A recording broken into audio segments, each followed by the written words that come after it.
This week on the program, gobble up your lasagna that's definitely drawn like manicotti, because on this episode, we're chatting about Garfield, the movie. I'm Andrew Jupin. Steven Sadak. Eric Siska. Chris Cabin. Bob Mackey. Henry Gilbert. And we hate movies.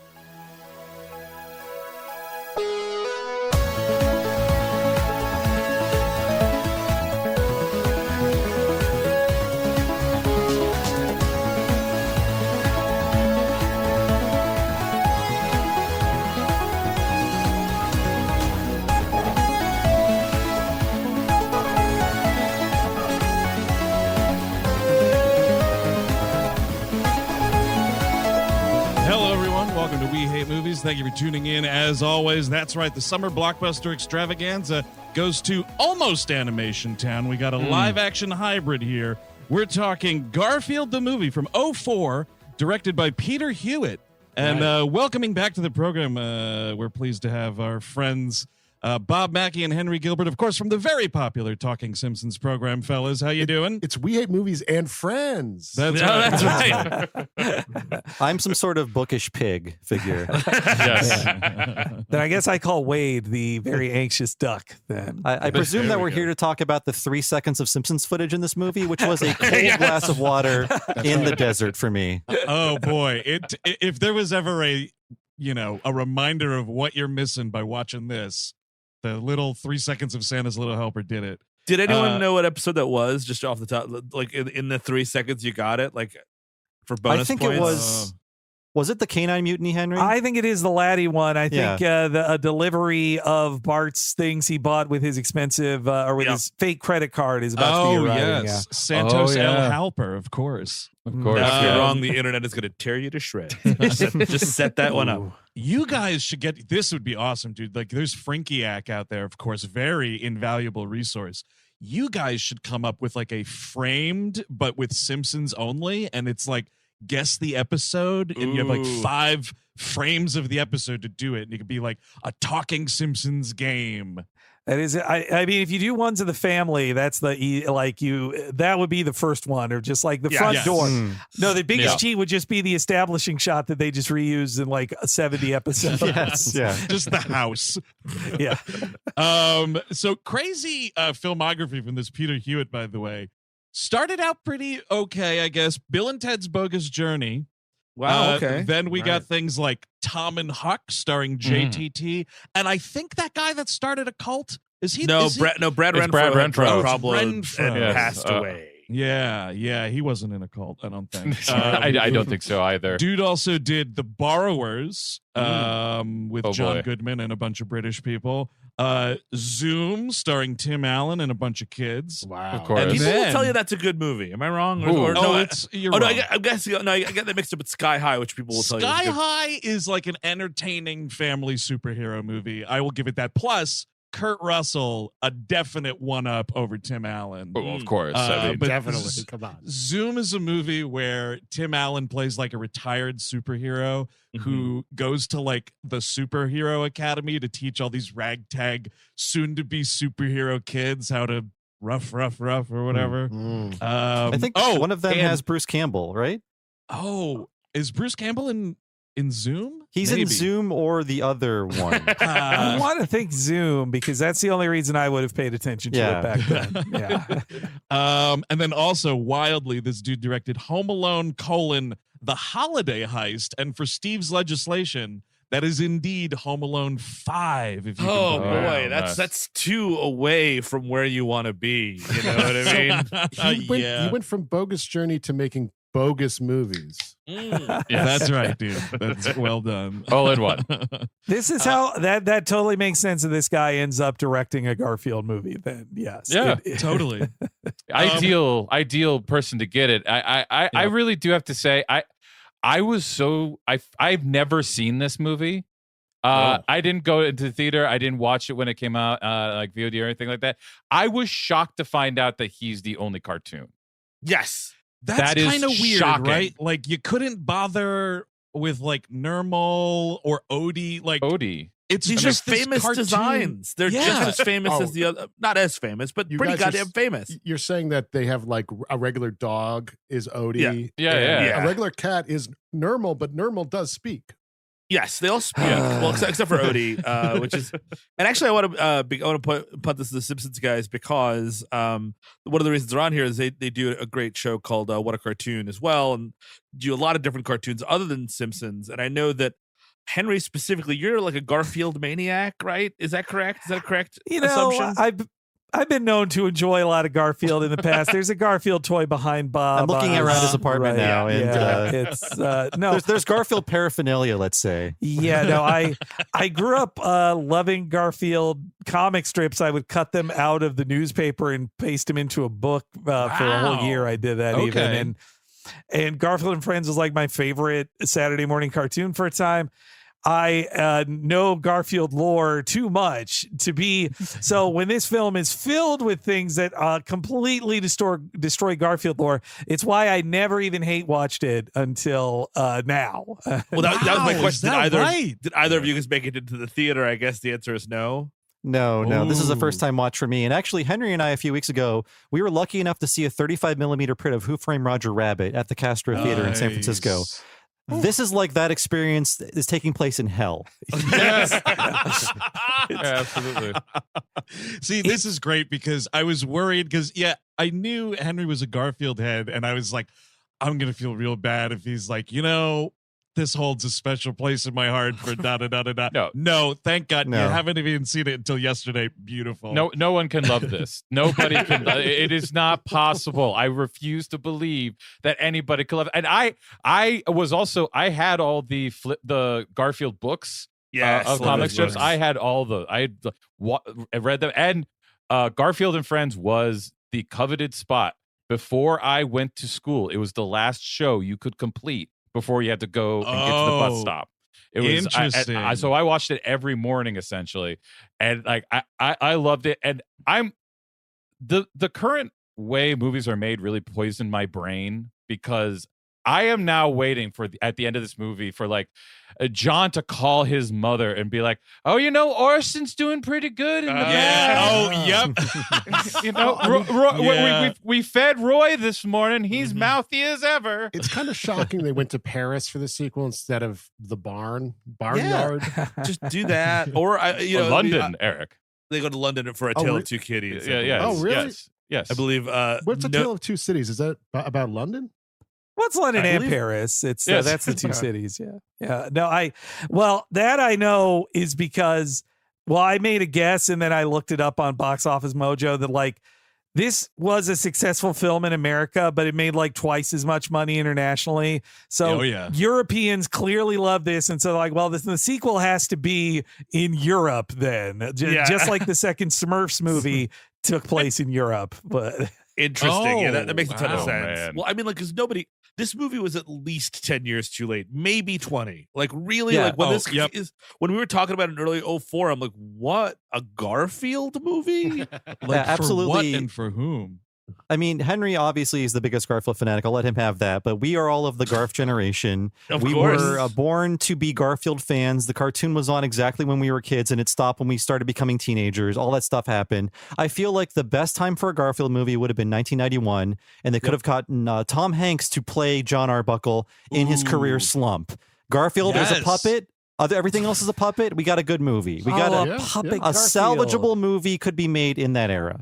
I would even say you could go puppet. You could do Fat Orange Cat with just a voice track. Do like a Homeward Bound kind of a scenario. That's as long as the mouth isn't moving. Dude. Yes, exactly. And that would be true to the cartoon, which is great. But because you do have that in this movie. Some of these other dogs and cats are moving their mouths when they talk, and it is unsettling. And there's no reason for that, right? Because it's not like humans and no one can hear them. It's all it's all Jim Davis telepathy, is my I understanding. feel like there's a discrepancy too, because he can talk to Normal and he can't talk to Odie, but he can talk to Luca, this bad dog down the street, who does respond to him. Well, Odie famously doesn't talk.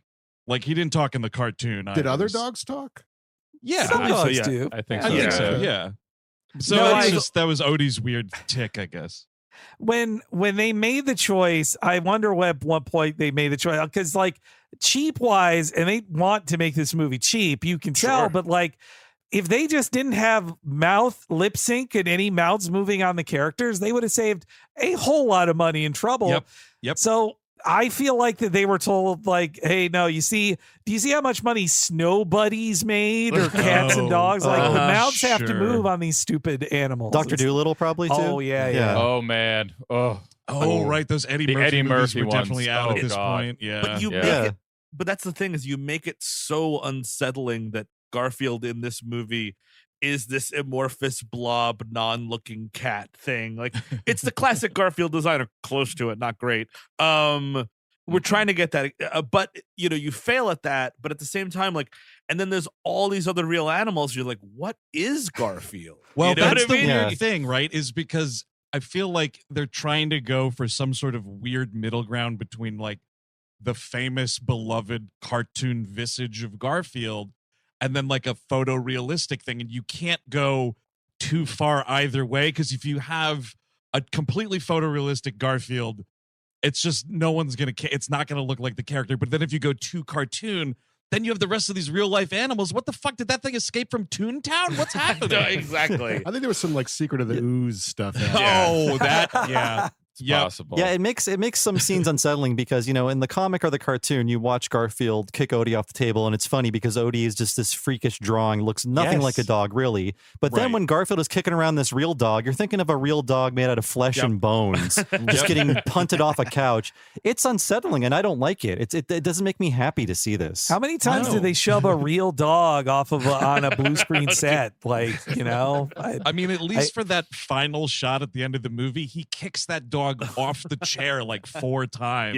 And then that's some dude in a blue screen outfit just shoving a dog. I would almost argue there's not enough animal abuse in a way, because to be fair to the true source material, didn't he always fuck with Nermal, like mailing that thing out? Mailed to Abu Dhabi, absolutely. And also, Nermal looks nothing like, not even not cartoonish. It's a totally different fucking cat. What are we talking about? That's Nermal. It drives me crazy that it's a Siamese cat who just is like his friend who agrees to do things, and he's voiced by Steve from Sex and the City, dude. And that is how you are saving some money, man. You get Steve from Sex and the City, and I'm doing the normal voice. Isn't that a money saver? I'm a walking coupon.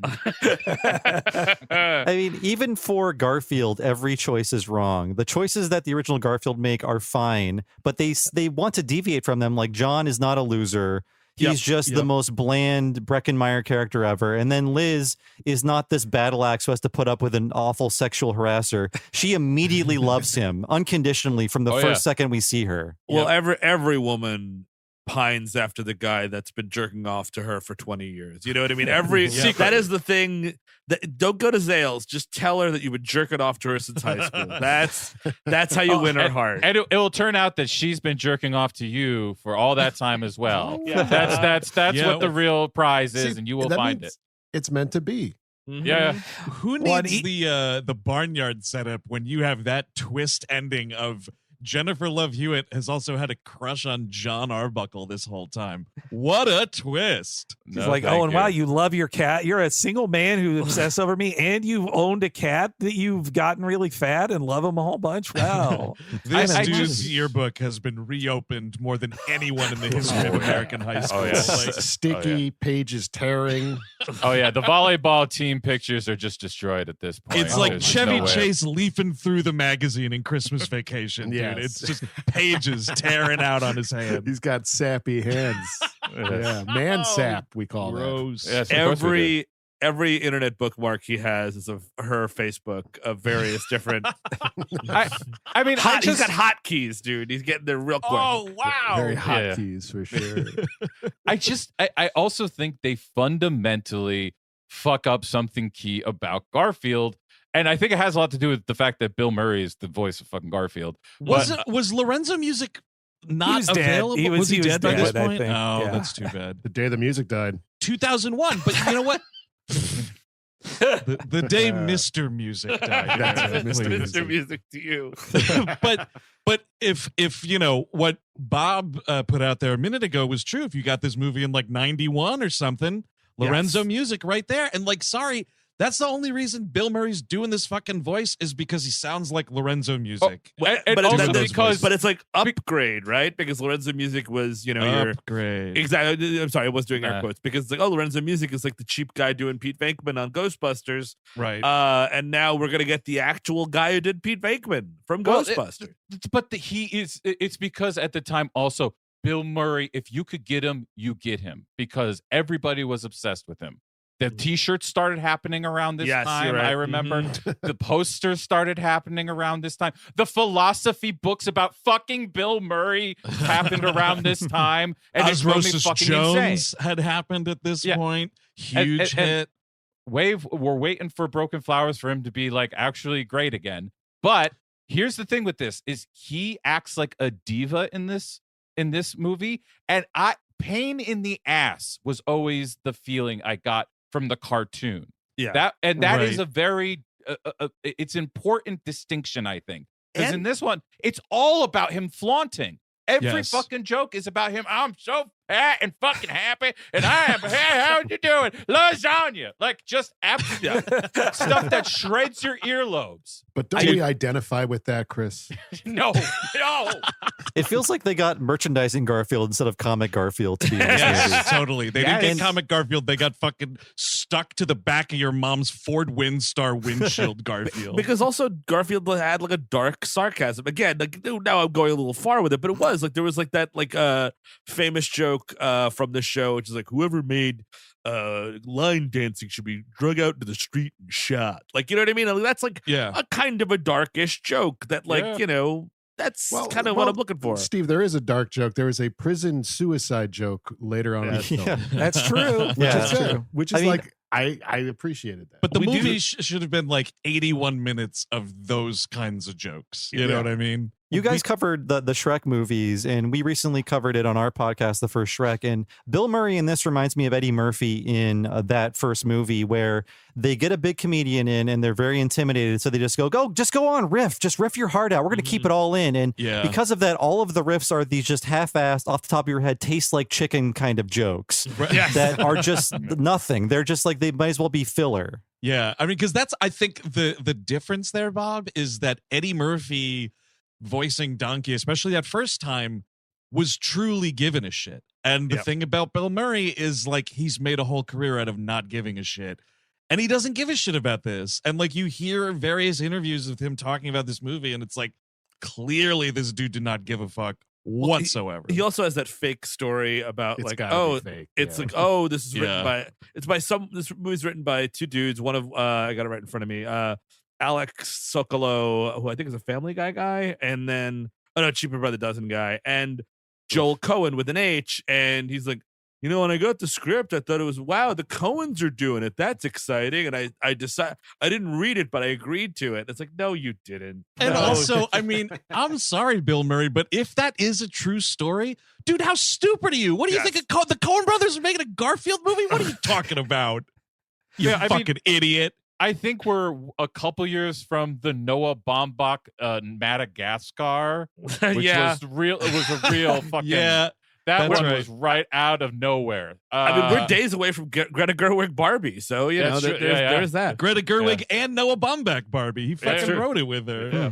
No, I feel like Bill Murray, timeline wise, he'd be about like 6 months after this is when Life Aquatic comes out. So he could have been recording secondary dialogue for this for like ADR while finishing up Steve Zissou. But now today, the safest way to make a movie with Bill Murray is him locked in a room recording dialogue. Away from any actor or PA. Yeah, I feel like at the time we were like, well, he made the movie on accident. He's blameless. And I do remember at the time, Jennifer Love Hewitt went on The Daily Show to promote this movie, and Jon Stewart took her to task like she was Dick fucking Cheney over being in this movie. Jesus Christ. Sometimes he got to be a little much. Remember his pizza wars? He would always say, New York pizza versus others. I was like, I don't give a fuck. Yeah. And look at the terrible fucking movie he made during the pandemic. It only existed so podcasters would have something to do do week. What was that called again, Chris? What was that? Irresistible, I want to say. That's it, yeah. People found it pretty resistible. It is deeply resistible. Never watch it. It's one of the worst things I've ever seen. Because it's one of those like can't people in American politics just admit everyone's a little wrong? And it's like, bitch, you fucking put that out during the Trump years? What is the matter with you? And I mean, like, not that I need people to be nakedly commercialistic, but I kind of wish that they were, because there was also that, if you remember the Alvin and the Chipmunks kerfuffle between David Cross and Patton Oswalt, where Patton Oswalt was like, I threw that script across the street in the garbage, and David Cross picked it up. And I'm like, I don't know, dude. Everyone's just trying to make shitty money. Everybody does garbage. Everybody does garbage.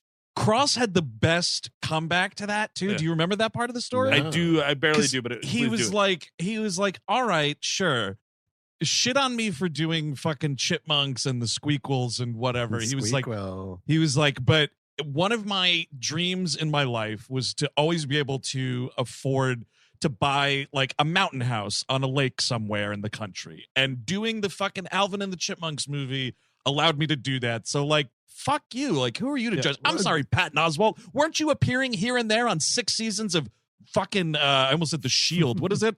King of Queens. I thought you were going to say that. No. I mean, yes, that. But what the fuck was that? Shield. There we go. I kept wanting to say SWAT. Agents of Shield. Agents of Shield. Which he's all. Yes. He was fucking happy as hell to be in that movie. So like, come on. MCU scraps he just gobbles up, right? Well, Because he's like a little fat computer. He's MODOK too, right? Yeah, whatever that is. That's the key to it, is because to him, like, because he's a nerd, quote unquote, and David Cross isn't a nerd, it's okay for him to do things like that. Whereas David Cross, he is given this patina that is totally not, he didn't ask for, that he has to be above all that shit, which he very clearly is not and has never been. It's He's just so fucking funny. Men in Black. It's like, dudes, you both came up as alt comics on the fucking indie scene in the early 90s. Let's all relax. And similarly, Jennifer Love Hewitt, you know what I mean? She's just doing her best. It's better than doing a Lifetime prostitute movie or whatever else she's got going. or than redoing your Lifetime prostitute movie into a Lifetime prostitute TV series. Yes. Which also lasted for a bit and was not a continuation of the movie, but was indeed a second adaptation of the same story from true events. What did Jon Stewart think she was gonna do? Do you think she was gonna do The Merchant of Venice? Like, what the fuck? What? It's Jennifer Love Hewitt. She's she's good at what she does, but it's not like she ever like showed any like grand ambitions to be like the major star of the moment. Like, she was in teen movies and then she was in TV. This is the kind of stuff you do. This is back when Jon Stewart would have John McCain on and throw his arm around him and say, "This guy's great, isn't he, folks?" Yeah. But then he like threw acid in JLH's face. I also just saw recently people dug up when he had on RFK Jr. in like 2006, and he said like, you're finally talking about some stuff with vaccines that I think people need to hear. Like, love that. Jon Stewart is not blameless, is all I'm saying. But yeah, why be so mean to Jennifer? It also does feel like if he'd had Bill Murray on the show around the same time, Bill Murray doesn't promote things anyway, but if he showed up, no fucking way would he say like, so you're in Garfield. Why'd you do this shit? Like, he wouldn't say that shit. He wouldn't say that shit to Breckin Meyer. He wouldn't have done that. I'm glad we're all sticking up for Jennifer Love Hewitt. So this movie begins does with another Baha Men song. And Holla. Yet there is another Baha Men song. This was I've taken to, now that Apple has put the Shazam shortcut in the iOS like drop down menu on your phone, I'm like Johnny Shazam over here. Anytime I see a song for the show, or like we're doing Melrose 2.0, and I'm like, is this a fake song? Like, I will Shazam it instantly. And this popped up, and the first thing I saw was Baha Men, and I was like, well, that's got to be wrong.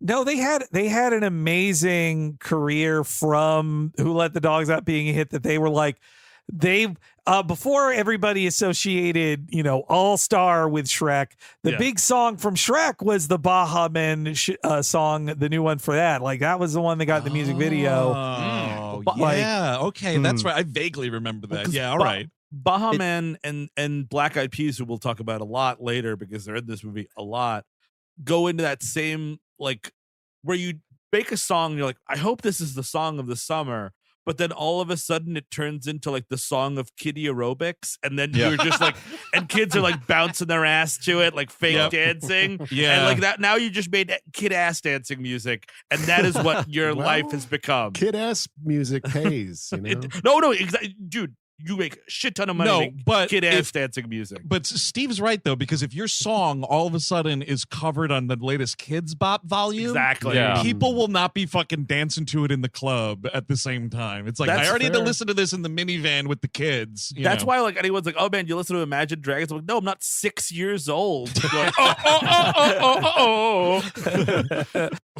not at a water park right now. The tone of Garfield is a Lou Rawls song opening your movie. Yes. That would be awesome. For an exciting, like hey,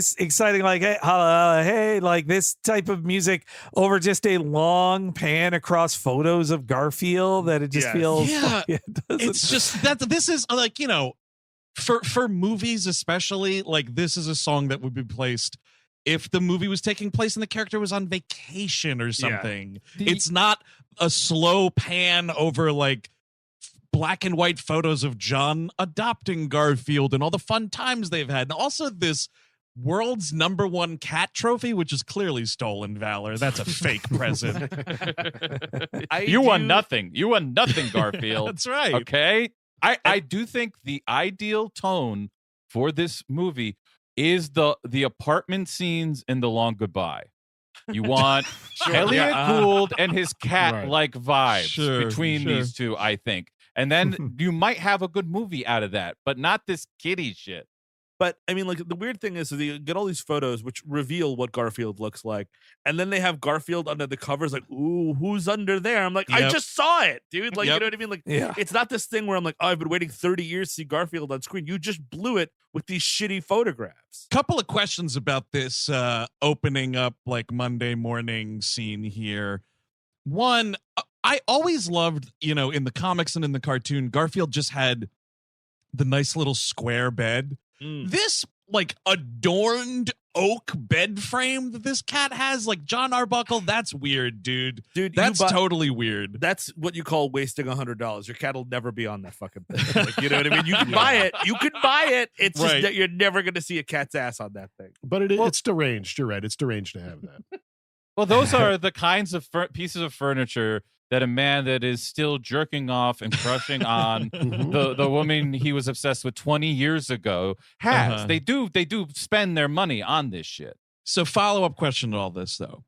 If Garfield, who famously hates Mondays, and this shockingly transferred over into this adaptation, they kept the hatred of Mondays. Why then would this cat have an alarm clock? Why doesn't the human being who has a job have the alarm clock? There's just so much about this right off the bat that you're like, oh, this is going to be a dumb movie. No, I think that they sometimes forget that Garfield, when they want to bring in jokes that were in like comic strips, they forget that in the comic strip, Garfield is just a man in a cat costume. He's not actually a cat. But for animation wise, most of the time they're like, well, but he does need to walk on all fours and move pretty much like a cat. So that is the biggest disconnect. We're like, oh, he sleeps under the covers, then pulls him back, and then he hugs his stuffed animal Pookie. Right. I gotta say, these hands Garfield had kind of freaked me out. They're like kind of bony. I was like, the weird attention to detail on. I watched this on Max. The shot that's like behind the text or whatever is just a close up of Garfield's face, and you can see one of his ears, and it's like light hitting the back of the ear, and you can see like veins in it, kind of. It's way too photorealistic, and none of that transfers to the actual movie. I don't know where that still is from. It's unsettling to look at, though. The CG it could be worse. I feel like it's actually better than like Thor Love and Thunder, for instance. You might be right on that. I do think to Bob's point, though, like the CG on Garfield is one thing, but Garfield interacting with John specifically is horrendous, especially when you view it next to something like Roger Rabbit, where we're thinking about shadow and where he, like, I just don't even think Breckin Meyer knew where this thing was supposed to be half the time. And Roger Rabbit came out like what 25 years before this Yes. movie. Like it's insane how well they did. And I get like a lot of it's like budgetary shit and like people who are making your movies. But hey, just to point out there, speaking of that really quickly, do you notice who shot this motherfucker? Hey, Dean Cundy. Are you kidding me? It's No, the I'm not. saddest I thing. was This shocked. is scarier than any Halloween picture. Well, it makes sense. I Saddest guess. damn thing. Back to the Roger Rabbit thing. It's a big cheat in this movie that, I mean, we mentioned it up front, but Garfield's mouth moves, but an early drop line in this movie is, John, I know you can't hear me, but. Yes. So Yes. John and Garfield never talk. They don't have to match eye lines ever. The CGI things just kind of exist in the frame. Occasionally he'll hug Garfield or pick him up, but it's very rare that he interacts with Garfield or actually talks to him. I wish there should just be one line or just a moment where when Garfield is talking, you like hear things how Arbuckle hears it, and you just hear like Yes. meow, meow, meow, or whatever, because Right. I need to know what he hears when he's looking at Garfield and Garfield is talking and his mouth is moving. What does he hear? I mean, also I ask myself, okay, when Garfield looks like Elvis and like does a little dance, what would a human see if they were in the room with him? Good Do they call. see a cat Yep. doing that? That's a great point, especially the scene when Garfield's trying to get him to see the TV very Yes. urgently. It would have been cool to see what is on John Arbuckle's side of Yeah, you're totally right. You're totally right. And I wonder, Bob, about that line, because I had the thought, like, is that also possibly for like all the slow Joes in the back row that have no idea what Yeah, maybe, this yeah. Garfield property is? And it's like, okay, Mr. Thompson, one last time. When the cat talks, the humans can't hear him. Go. Yeah, Well, I mean, absolutely. And I think we don't get that reverse scene that Henry mentioned, that where we would hear the meowing of Garfield, because people would think, what, he can't talk anymore? A witch stole Garfield's voice. This movie's getting interesting. That would be interesting, right? Dude, you know what? That is indeed a better plot to this movie. So, you know, whenever we see their routine, they have breakfast.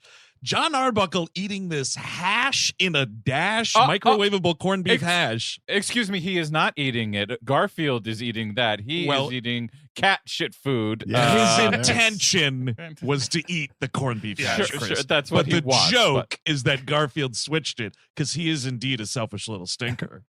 If I could compliment the special effects in this movie a little bit, sometimes when Garfield, as a big fat cat, tries to jump on something and gets halfway up and has to scoot up, I'm like, that's kind of cute. It makes me. As a former cat owner, I was growing up who had an orange cat, probably because I like Garfield so much.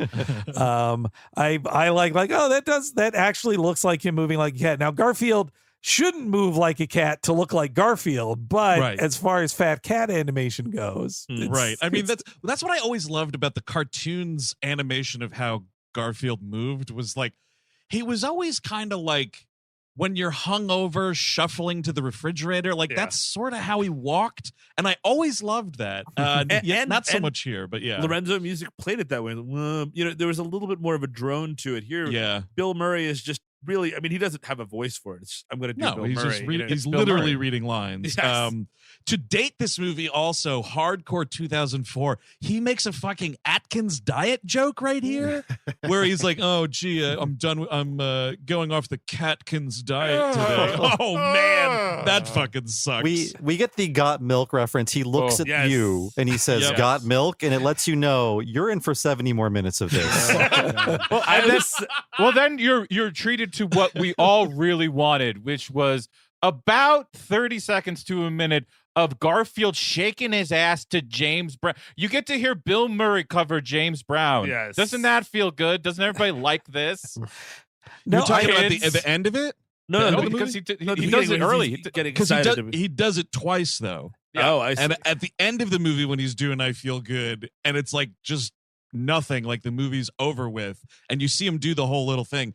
I wondered if that was like proof of concept for the animation. Like, here's a scene where he's gonna dance to fucking James Brown on the porch, and he just kind of does it because it's like totally disconnected from where the rest of the movie is at that point. Yeah. And they It's just left it in or something. It's to tell viewers you're going to see him dance way more, and you better get used to it. Yeah. He's going to dance. Go ahead, Henry. I mean, in some of the specials, Like in the very first Garfield special, he does a heavily choreographed dance as their way to show off he's animated now, he's dancing. So it's like Garfield dancing isn't exactly a thing he's never done, but still he is not known for his activity and constantly dancing. I blame the success of Kangaroo Jack before this movie came out. They're like, kids love a dancing CGI animal. Yeah, that in Shrek, we are in the immediate post-Shrek era, and if you guys remember the DVD of Shrek that released later in the year, the big advertising point was, we have extended the dance party sequence. Yes. You know why? Because now your kids are bopping their asses in the living room. That's what we're doing. Get the Black Eyed Peas going, bop those asses. How did we get here as a society? I mean, I guess 9/11. 9/11 had a lot to do with it. Definitely helped. And then the There's no doubt about it. And now we're adding longer scenes to Shrek. Yeah, and we're making Garfield. Kids need to dance around their living room so they like shut up and go to bed. Like that's like they dance their right out. Yeah. You know, the only kind of thing like that I will give 100% approval to is I purchased the first Addams Family movie on 4K. And I purchased something called the More Mamushka edition. And it's like the full number of them dancing the Mamushka in that movie. And I got to tell you, it kicks ass. Would recommend the More Mamushka edition of the Addams Family. Absolutely. Because that's Addams Family, and that was fucking Shrek. The Addams Family rules. It's a really good movie. It was Garfield v. Shrek this year because Shrek 2 also came out in 2004. Wow. Oh, man. I don't know what I hate more. Well, sadly, I will say Shrek 2 is the better movie. I am not a fan of Shrek. Shrek 2 is leaps and bounds better than this movie. Okay if you're listening and you like Shrek or you like the Garfield movie, that's your right. I mean, you don't lie. Won. You don't. Chris, they've won. I hate to break it to you, but it's over. Sure. It's over. Yes. We do meet Nermal, who instead of being a cat that's obsessed with how cute he is a cat that got kicked in the head by a horse yesterday. I gotta know, get it. Like it's David Eigenberg, dude. That's what he does. That's what he does on Sex and the City. That's what he's doing in the Garfield movie. I'm kind of whispering with a New York accent. I built my career on it. We do like an astronaut gag. Like it's a fun little gag, I guess, right? Nah, for a bunch of milk to get pissed in Garfield's mouth. Pretty much. Yeah, thank you. Not great. Thank you, Henry. He's fucking getting pissed on, man. It's weird and with that milk white, shot. It's white piss, so fill in the blank. Well, because I think it's all for the sake. It was written backwards for like, okay, we need him to say Houston, we have a problem. How do we get there? Also, I would bet they were told like, okay, it's really hard to animate like a cat actually licking. If this cat is all digital and to lick up the milk, that's really hard. It just needs to be a stream of water or milk that just splashes into the middle of his mouth. Yep, that's exactly. I mean, watch how little Garfield actually eats on screen because that's way harder to animate. You're totally right. It's a lot of the aftermath of him eating. Absolutely. The problem, this movies like this make me think that we're always talking about the algorithm movies now. Mm-hmm. This kind of makes me think it's always been there because you could like the way that he does like the quote. It's all advertising, like got milk stuff, Catkins diet stuff, and then it's also movie like lines. Like, like Henry just said, and then he does I love the smell of blank in the morning, like as if it's an apocalypse now. He's thing. hanging under a car like fucking Max Cady and Cape Fear at one point in this movie. Yeah, you just feed all those shit into an algorithm, and it's just the Garfield movie. Well, you know what it is, Chris? I think you're totally right, and it's like we didn't have like the AI back then to just fucking shoot it out the movie poop shoot. What you instead had, I would guess, is fairly close to the executives coming into the writer's room in that scene in the Poochie episode of The Simpsons. Yes. Where, can you Rastify him by 10%? He needs more attitude. Like all that shit. That's what it was like making this movie. It's just a bunch of corporate committees like, an Apocalypse Now reference would be funny. That's for the dads taking their kids to see this movie, I guess. Shrek does constant movie quotes. So it's part of the era. It's way worse. It's way more like out in the open, too. Like they do that Cape Fear gag and like, I mean, I don't know who the fuck that's for, but it's in there. It's not like Garfield's laughing in a movie theater. This is a more elegant movie than Shrek. Apparently, John Arbuckle was supposed. What I just think is part of why this movie fails so spectacularly is. I mean, and not to shit on Breckin Meyer, and I got nothing against Breckin Meyer. I don't either. He's a totally charming guy, totally charming actor. But he's not the lead of a movie, and I think that Jim Carrey passed on this, Adam Sandler passed on this, Ben Stiller was involved. Like those are people that you could make the Garfield movie around. All of those dudes, I would wager, unless it's like specified his age in the comics or something, like, are older than Breckin Meyer. Like he just feels too young for this. He needs to be like a middle-aged loser. They were both playing high schoolers in the same movie and Can't Hardly Wait like 5 years before this. That's a good point. Right. Yeah, exactly. Yeah. That's totally right. I forgot Breckin Meyer's in that for 2 seconds. Love Burger. He feels too naturally laid back and cool to be John. And I thought they were establishing the John is a loser jokes pretty early, because there's that gag where he basically has the Futurama's bachelor chow for breakfast. But that's about it in terms of how much of a loser John is. He's actually, we don't know where he works, but he's got a very nice house. He's maybe a little bit socially inept, but he seems to like just have it all going for him, except for no love life. Great call about the house, Bob. It's a gorgeous house. Sorry, he's got an acre in wherever they live. Like this is an enormous house. I will say Breckin Meyer, I've seen him. I remember watching some Robot Chickens where he appears and he jokes of like, "Hey, I'm John Arbuckle, motherfucker," would be the line he'd say. Like he had some. Compare that to Bill Murray's joke in Zombieland about like his one regret is Garfield when he dies. Totally.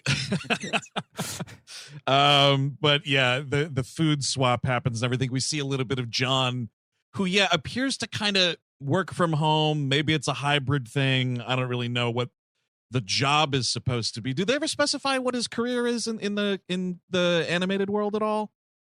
Oh, important Garfield lore. In the first comic strip, he says, "My name is John. I'm a cartoonist." I think it's the first thing you see it's Jim in the book of Davis. Genesis of Garfield. Yes, he says, "My name's John Arbuckle. I'm a cartoonist. This is my cat, Garfield." And Garfield said, "Hey, I'm Garfield. I'm a cat. And this is my cartoonist, John Arbuckle." And even in Garfield and Friends, they never remember that. Like it never comes up again. He's just a bachelor. Like his job is bachelor. And like, I feel like for the casting, to make it right, it needs to be a dude who could way more easily than you'd hope turn to family annihilation. He's one step away from snapping and like shooting a neighbor or something. Yes. And you just don't get it with Breckin. He's way too laid back. He's way too much of a nice, quiet guy. John would get pissed off, right? He'd throw Garfield out the fucking window if he needed to. Yeah. He would say Garfield, which he never says that once in this movie. Even when he gets the most mad at him, he never does. I know. But The family annihilator thing, you know what? I think, I'm good. Yeah, it's got to be Philip Seymour Hoffman. Philip Seymour Hoffman had to play John Arbuckle. Then you might get what you want. I still think like my two options are always going to be Elliot Gould and the yellow tabby for the orange tabby from Long Goodbye, or just make a 2D fucking animated film like what the comic strip looks like, and build a world around it, and that might be something I enjoy. Can I tell you something? We're gonna get that next year with Chris Pratt, everybody. Well, I don't know about any of that, but I'll tell you right now, it worked really well for a movie that I didn't think needed to exist, but I thought it turned out to be pretty great. Is that Peanuts movie?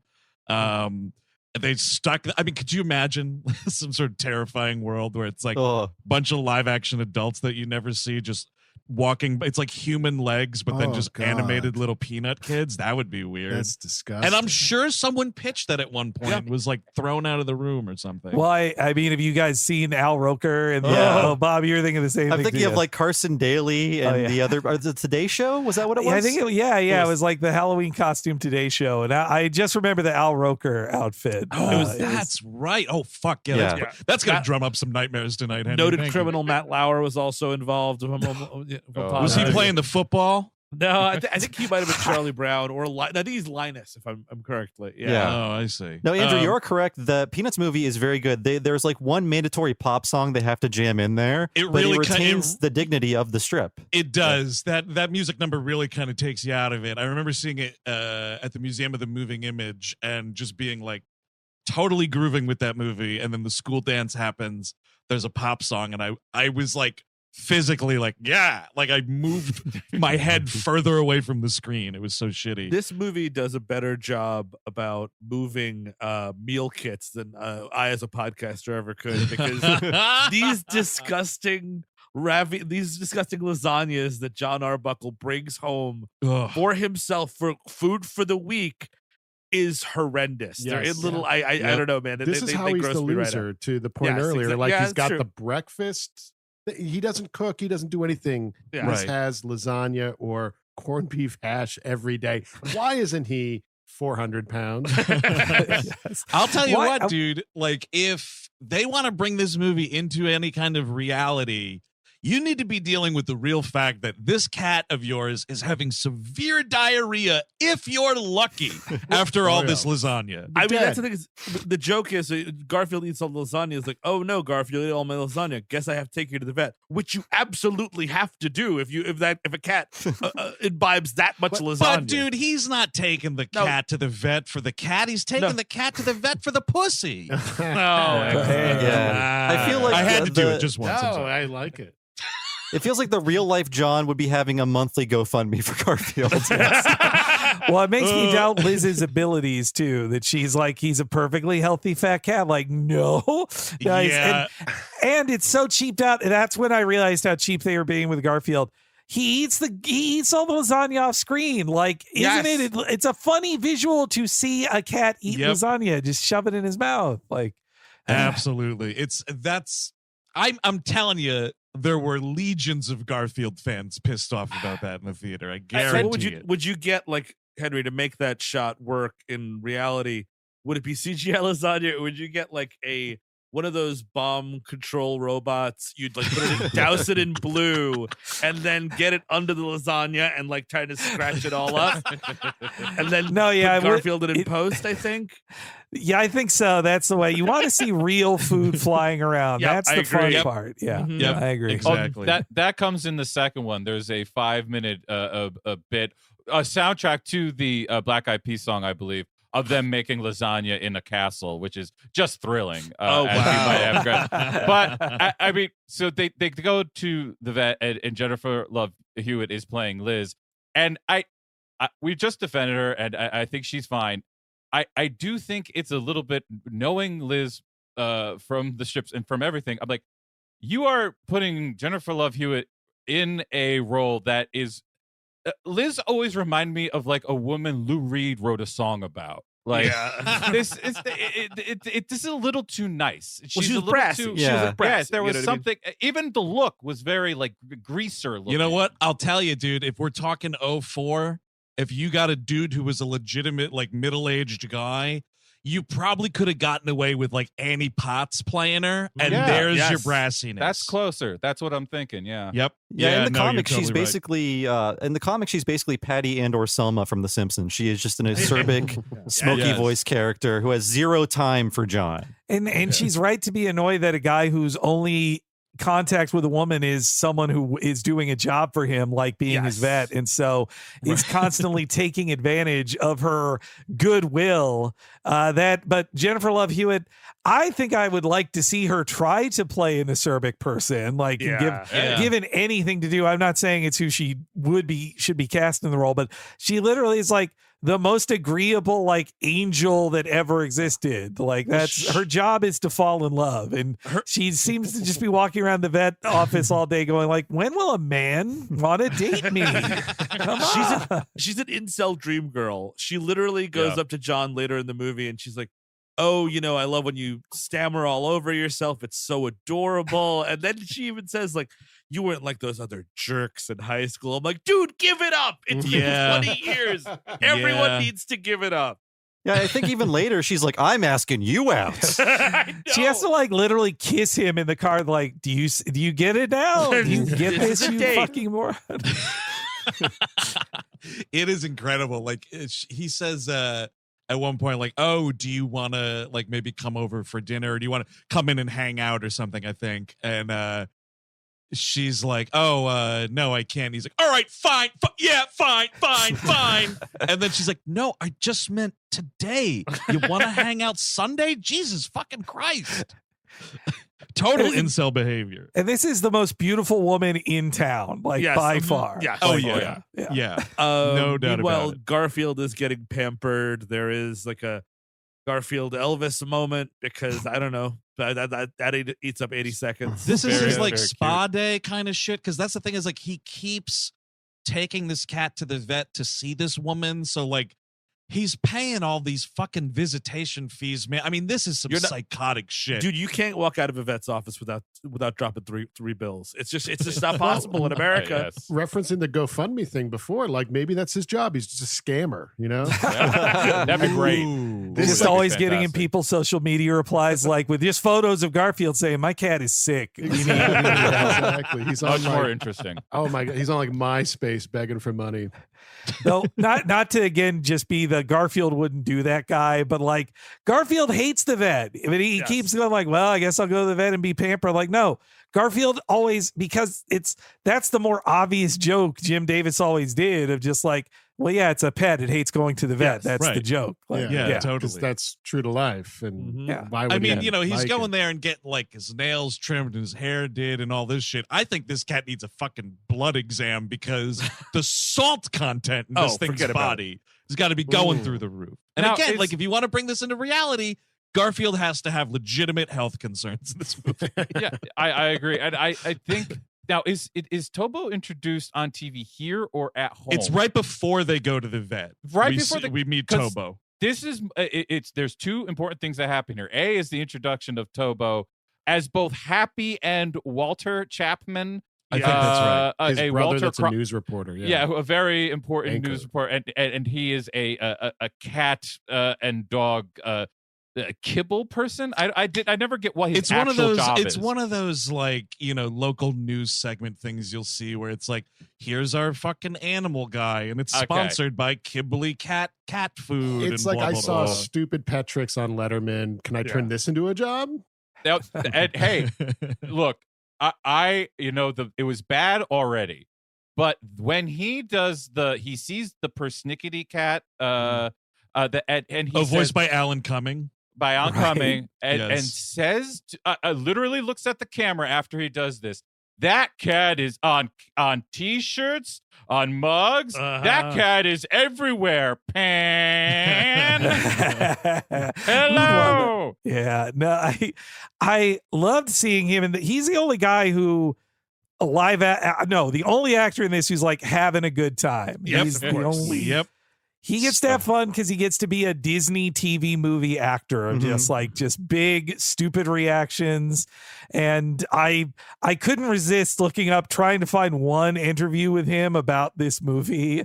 and yeah, basically he did say that like Tom Lennon from Reno 911 dropped out at the last second. And he got hired on like 2 days notice without even reading the script. They're like, can you just be in this Garfield? I was drunk, and then all of a sudden Tom Lennon called me like, you got to do Garfield. And they just said like, okay, don't even read the lines. Let's put the wig on you to see how you look as his successful brother. Okay, that's great. 2 months. Let's do this right now. Like, That's incredible. But you know what? Like Tobo is the kind of fucking film and TV workhorse where it's like, 2 days, that's not a problem. Like he fucking nailed it with like clearly no time for preparation. And dude, Tobo in this wig as the twin is fucking hilarious. It's kind of the funniest part of the movie. They let this character down so many times because they set up all the stuff that doesn't play out later. Like they set up that he's allergic to cats. That's something that's going to happen, right? They set up that he hates lasagna. And I'm like, at the end of the movie, he's going to get dumped with a whole bunch of lasagna. Sure. It's the Garfield movie, and none of those things happen. It would be great if like he looks to the sky at the end of the movie and it's like fucking Peck and from Ghostbusters when he gets douched with the marshmallow and it's it's a whole tank of lasagna. That seems like it would fit the source material better than him getting his own battle royale collar applied. It was 2004, and we were shocking nuts crazy as a country. We were. Right? We were doing. It's I believe historians look back on that and they call it the jackass effect, Steve. Yeah, now kids at home, if you're younger, I mean, everyone back then would get their nuts shocked all the time.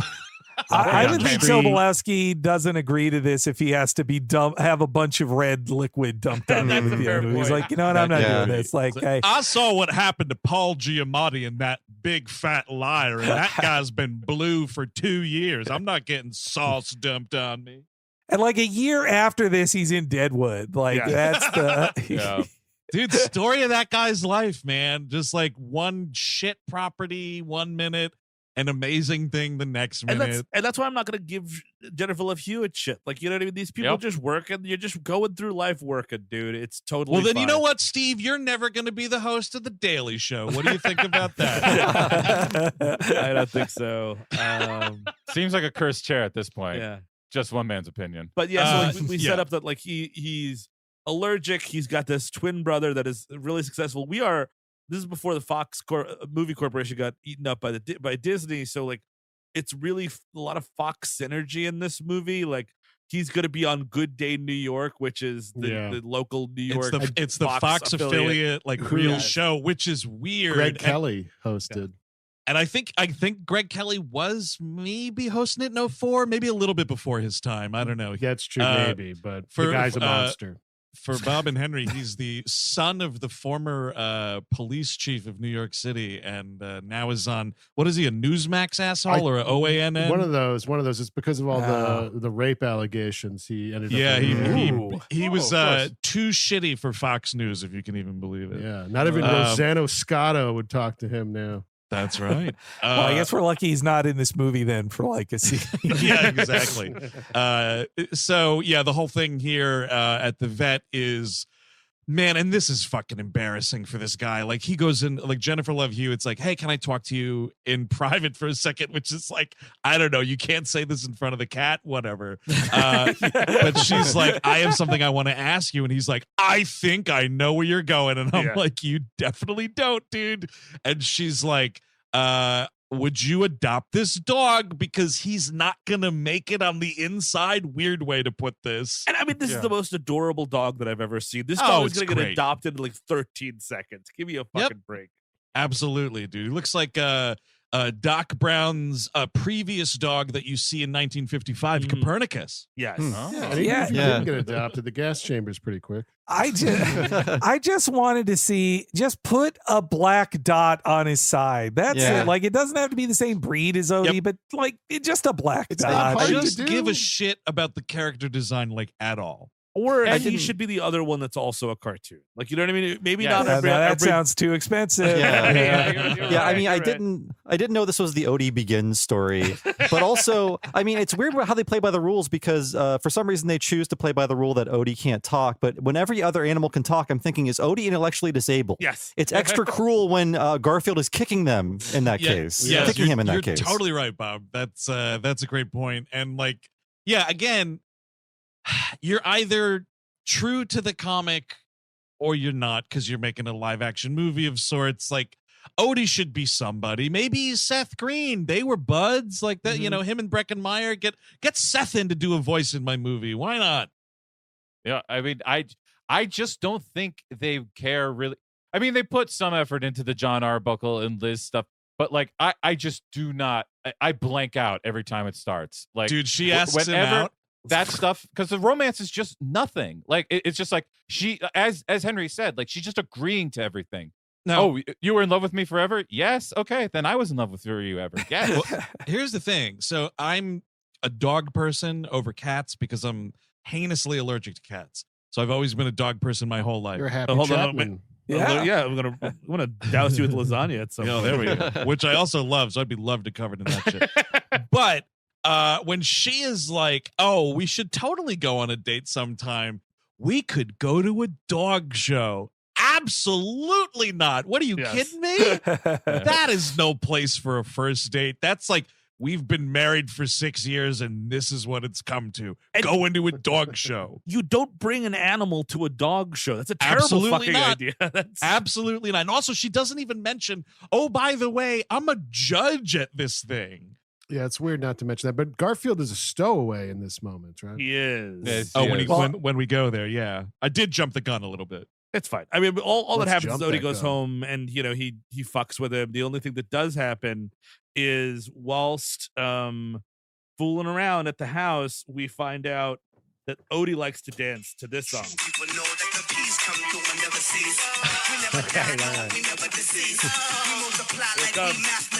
Not too much now. Copyright strike. Yeah, come on now. Take it down now. Take it down now. So this is fair. This is fair use. This is a music review. We're saying that music's perhaps not very good. I'm going to borrow I'm going to borrow the Garfield wouldn't do that crown from Henry for a second. And when you see Garfield in the strip and in the cartoon, he is just catatonic in front of the TV. Garfield does not have little dance parties for himself. No. Yeah, and to the Black Eyed Peas. I think this was like, well, listen, we got to have something for this trailer to get people excited because them dancing was all over the trailer. I was working at the old multiplex, the storied Latham Circle Mall 10 multiplex back in the day when this movie came out. And this is what I say, I've kind of, until today when I watched it in its entirety, I'd kind of seen this movie because I had to watch it from a projection booth porthole window because like something funky was going on with the film print and I had to keep my eye on it, but keep an eye on the picture too to make sure that it looked okay. Anyway, but in the lead up to this film's release, like this trailer was just on everything. And so I saw it so many times and like watching it today, I was like, oh, them dancing is like, at least as I remember it, like 60% of that trailer.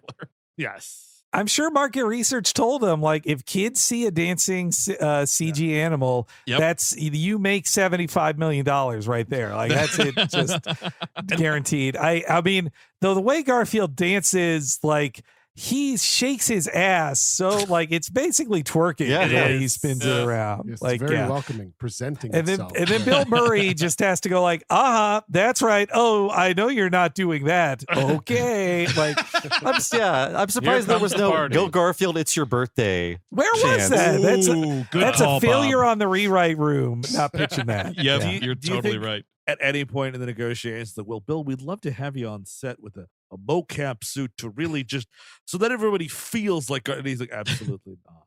Yep. Oh no. Yeah, I'm not doing that. By the way, I'm going to re-record all of my lines from a boat off the coast of Italy while filming Steve Zissou. So you got me for how long you got me, and I'm not getting in the suit. Don't worry about it. I love that story so much. Just imagining like. They're sifting through these fucking takes, and you just hear Angelica Houston background. What are you doing? Are you fucking serious, Bill? Get back to set. Jesus fucking Christ. Not to mention the dinghy noise and the seagulls in the background. Dude, you got Defoe opens the door. He's like, "Hey, Bill, we're getting some wine." Oh, he's doing the Garfield lines. Excuse me. Wait, what is that? What? Is that Sue George? Is that Sue George singing in the background? Dude, are we hearing Bowie covers in Portuguese? Bill, what the fuck's going on over there? Oh, wow. You know, I was always more of a Marmaduke fan myself. I see myself out. The only thing that makes this role seem presentable, or this performance seem presentable, is the fact that Eric Roberts did a much worse job in A Talking Cat. Yeah, that is totally clearly. right. I emailed you my iPhone audio files, and I'm not talking to you anymore. Yes. Eric Roberts famously has never been allowed on a boat. That's for sure. Actually, even just bringing up Marmaduke, or also like Beverly Hills Chihuahua, like there are much lower lows than Garfield, sadly, in Talking Animal World. I hate to say like that Garfield being a full CGI creature, instead of just every character having a mouth pasted on it, I guess things could be worse than this. Well, we covered what the fuck was that? The movie Dogs and Cats, where they're like spy agencies fighting each other. That's abysmal. That's bottom of the barrel shit. And speaking of fucking Wes Anderson movies, Jeff Goldblum's all over that movie. That's humiliating. Yeah. I think, unfortunately, we're experiencing a renaissance of these movies made for the kids who grew up with this, because there's that new movie coming out this summer. I think it's called Strays. It's like the dirty talking animal movie. Yep, totally. It's like you're going to see Jamie Foxx voice a little Boston Terrier that says fuck all the time. They better go all the way with that. I want to see these dogs eating feces and other stuff that dogs do, you know? Yeah. Well, they totally rip a thing from the Olivia Wilde directed film Booksmart, where in that movie Caitlin Dever and Beanie Feldstein smoke weed, and like at one point they turn into like stop motion characters and shit. And in that Strays, in the preview, the dogs are all like out in the forest and they eat like psilocybin mushrooms, and it's like, now we're animated. Now there's a dog that looks like a sock puppet. Isn't that funny? Because that's what happens to you on mushrooms. No, it doesn't. They're giving away too much. If they're giving that away in the trailer, then what they must be saving is pure gold. But so like Odie gets to this competition, and something Garfield has stowed away. We do get a gag of Garfield. They stop short and Garfield smushes against the window. Yep. Which is giving you your gag of he's doing the sticky guy. You know what's crazy about that, dude? Like, it's so stupid. And you need to have a thing where, like, maybe it's JLH and she's like, you know, really into like looking at Breckin Meyer or something like that, or they're talking about something and it's like, uh-oh, stop sign, or uh-oh, red light, and she's got to jam on the brakes. But what this movie shows you is the light has just turned yellow, and for no reason she jams on the brakes, if only to make the cartoon cat do the suction cup gag. It's so fucking lazy. These are warning signs for John. These are clear warning signs. She's not the perfect angel you think she is. No. I will say this movie does surprisingly, especially in the age of post-Shrek, it's surprising how squeaky clean it is. Like, aside from that one suicide joke, there's no like, oh, my litter box, or uh-oh, what's that between your legs, Odie, or what, you know what I mean? Like, we love to do that at this time, I think. Well, I was thinking too of the Sonic movie, the first one, and like in this movie, the closest thing to like Garfield farts is he's in the air vents and there's a sound that sounds like he farted and he goes like, oh, is that me? Meanwhile, in the first Sonic movie, Sonic just audibly farts multiple times, and the character even says like, hey, you should check if some of that blue fur is brown now. I'm like, Jesus Christ. Exactly. That's you know, I gotta say, I was surprised how much I liked that first Sonic movie. I didn't love it, but I just kind of assumed it was going to be garbage, but I had a good time with it. But the second movie, which I also saw, it makes the right move of like, oh, they're here for these cartoon characters, and like the live action actors in that movie like fade into the background, and you have like minutes on end where all it is like live action like environments and sets and stuff, but it's just all of these little computer Sonic characters talking to each other. This is what it should have been. Like, just more of like, and this is maybe he meets the fucking barnyard animals, and it's all CGI things. I got to find Odie, and like Breckin Meyer and Jennifer Love are like nowhere to be found. Right. Or just do a cartoon. Or that. Yeah. I mean, that's the thing. I'm fine with you pumping the IP on this one. Bring in all the fucking US Acre things. Sheldon, bring Sheldon in for sure. Oh, yeah. That would be disturbing to look at photorealized. Also, shell. Bring back the Arbuckle family from the Christmas special and the Thanksgiving. Oh, please. Bring them back. Dude. Bring Grandma back. Well, unless you want Lars von Trier to direct it, you can't bring back the Arbuckle Don't family. ask me that question. I do want him to. What were they, dirty people? What are they?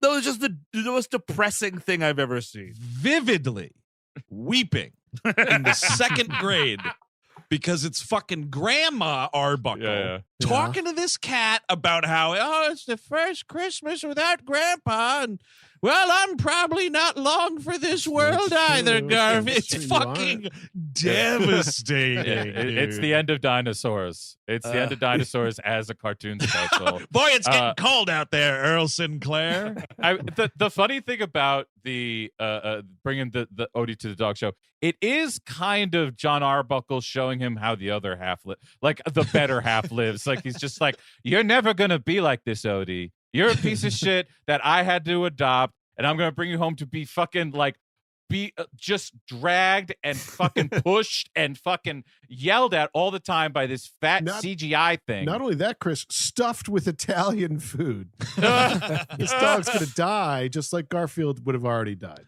You know, and I could see like, okay, you're gonna go out on a date with this girl, and she's like, I also have a dog. Let's take our dogs to the dog park. That's something. Yeah. This is like, this dude just brings his own dog on this date to a dog show that he's not informed in advance his lady friend is a judge in, and the whole thing just stinks to high heaven. The dog he just received, so it's not, he's not trained at all. Of course it runs off and does all this shenanigans. It hasn't bonded with you whatsoever. All you're doing is setting up for Stephen Tobolowsky to get big heart eyes over over fucking Odie when he does the little dance on the floor. Well, and that's what happens here too. So like all these dogs that are about to start the dog show competition see Garfield in the stands or whatever, and they go crazy and start chasing him or whatever. And like, and I think so, Steve, this is the second time your favorite song. Hey, mama.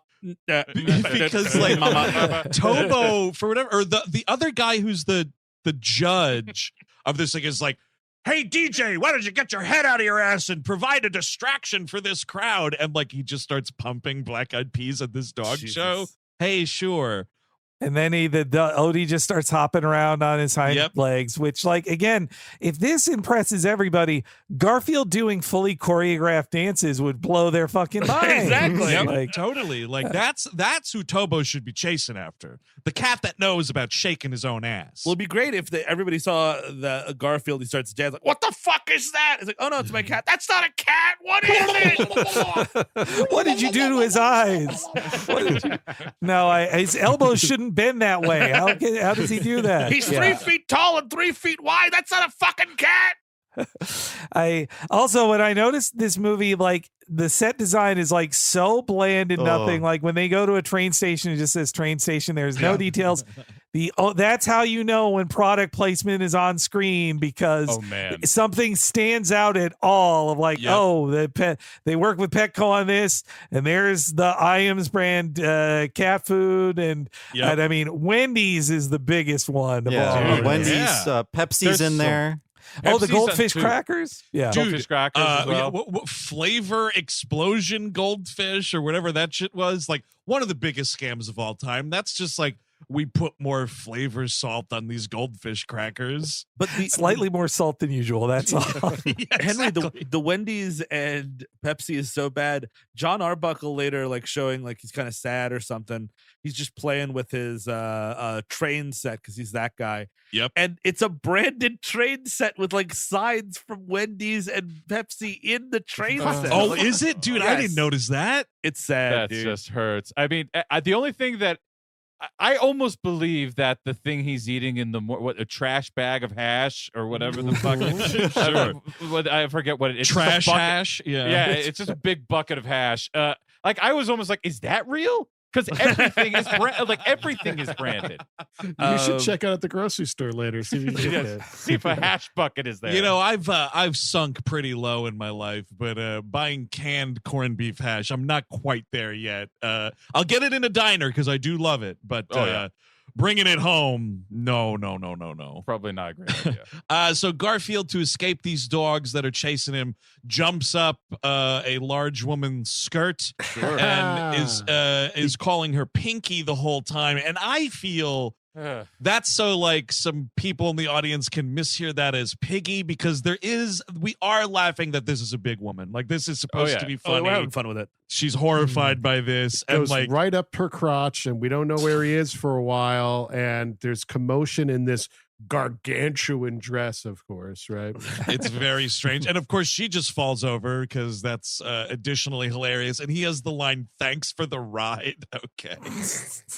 Really weird. Surprised her hair was not in curlers. Yeah, holding a rolling pin. She had a face mask on. She should have a big cartoon mole on her cheek too. Yeah. She's from Ren and Stimpy is what we're saying. When Dean Cundy is shooting this with this woman with the fake thing under her, I do wonder too, like, is he remembering when he filmed stuff like this on Roger Rabbit and the weeks of prep for that scene in the movie? They probably hired Dean Cundy with 2 days notice too. Him and Tobo got hired the same day. And it was yet another bomb displacing robot that was placed up this woman's drag. and to talk about cheap, when the dogs are all chasing after Garfield, like he's under the carpet just so it's like, well, we don't want to animate him too much running around. Yeah, totally. And that's like the little bump under this whatever for the dog show is way larger than they tell you the cat is for the rest of this movie. I think it's just like they got a little fucking 12-year-old kid under there running around. Might be it. Anthony Cundy under there, man. Bring your son to work day. Little Tony Cundy, absolutely. This leads to... So, of course, Tobo is like, I want Odie. this will be great for my pet show. Your dog could have a career in television. And here's your card. I'm not interested, mister. I just want a boring dog. And Breckin Meyer takes his card, goes home. This sadly leads to a rendition of Billy Joel's A New York State of Mind in the key of a new dog state of mind, in which I almost ripped my ears off. Garfield accidentally destroys John's house. He gets back something. He knocks something over. He gets back. This is the Max Cady thing right here. This because he doesn't let. They never find out that Garfield went to the dog show, so he's fucking hiding under Jennifer Love Hewitt's pickup truck. And of course, John's house is like a Rube Goldberg machine of. If you knock something, everything comes loose. Yep, totally. There's a weird right here also, like when John comes in and sees the destruction, they make this cartoon cat do a like Cheshire cat smile, unsettling as all get out. You see this thing's fucking human Sonic the Hedgehog teeth. Oh my god. And now he's in exile. No, I also like when Odie wins the contest, like Tobolowsky's character just goes like, and he's the winner. And I think the judge, the guy who was hosting it, goes like, well, this was a weird one, but I guess this is the winner of the dog show. Okay. All right. I have no papers on this animal. Here you go. Here's a trophy.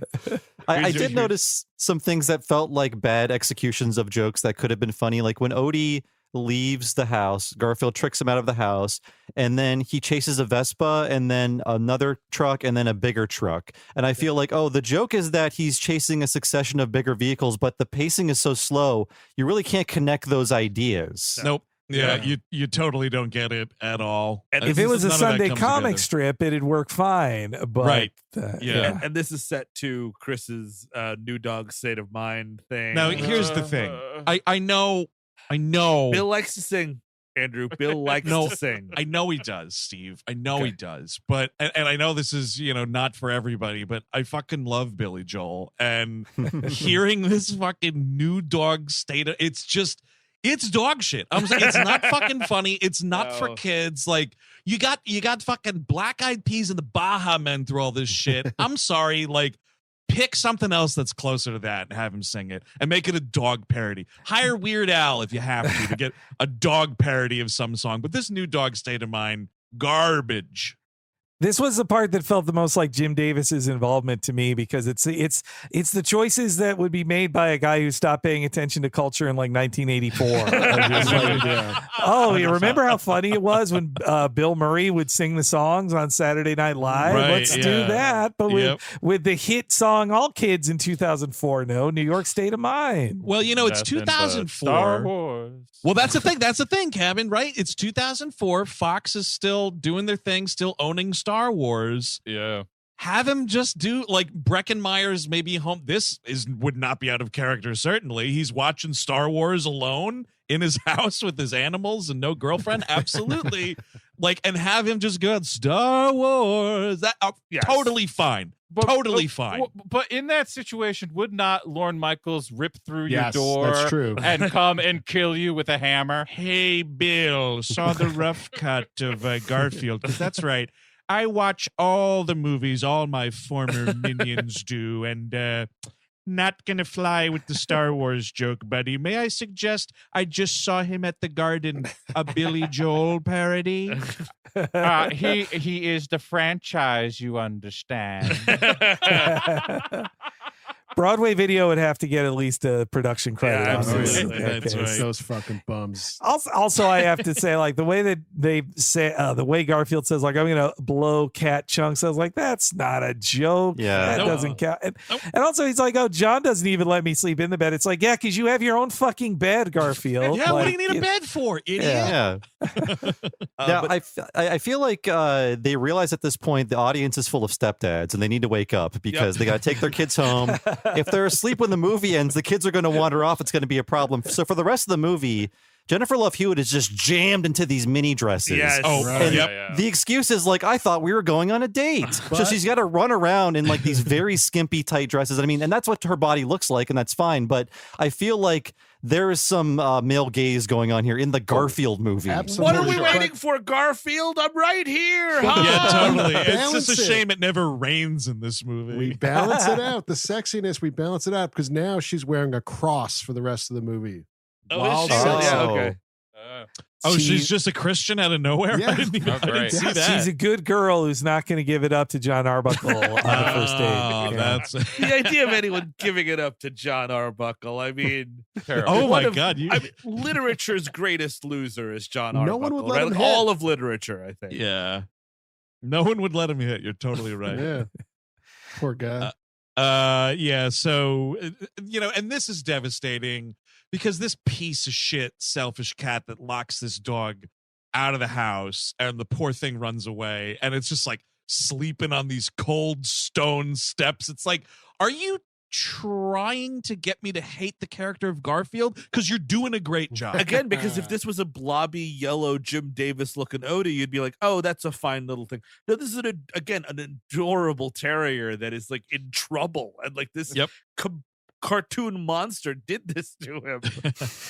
We cut to Tobo, who's getting a suit tailored here, and he's got some like little worm assistant that shows him like, oh, there's a dog found sign, because Odie is picked up the night before by a kindly old woman who actually kind of looks like the live action version of Grandma Arbuckle. Not Yeah, for a little nothing. bit. A little bit, But so this lady takes him in and like puts these signs out. So Tobo's like, my stars, Odie's available. Let's go get him. I do like how his wormy assistant says, like, oh, ever since the divorce, I know you've been lonely and I've been trying to I chuckle at that, but I do hate that, like, nobody in this movie is anybody except for the three star live action stars. Like, I just thought, like, you guys couldn't even just get like Ethan Suplee or whatever to be somebody in the background, just like middle level, like C-listers. Like, we get some C-listers in the voice casting because we talked over Nick Cannon as this mouse.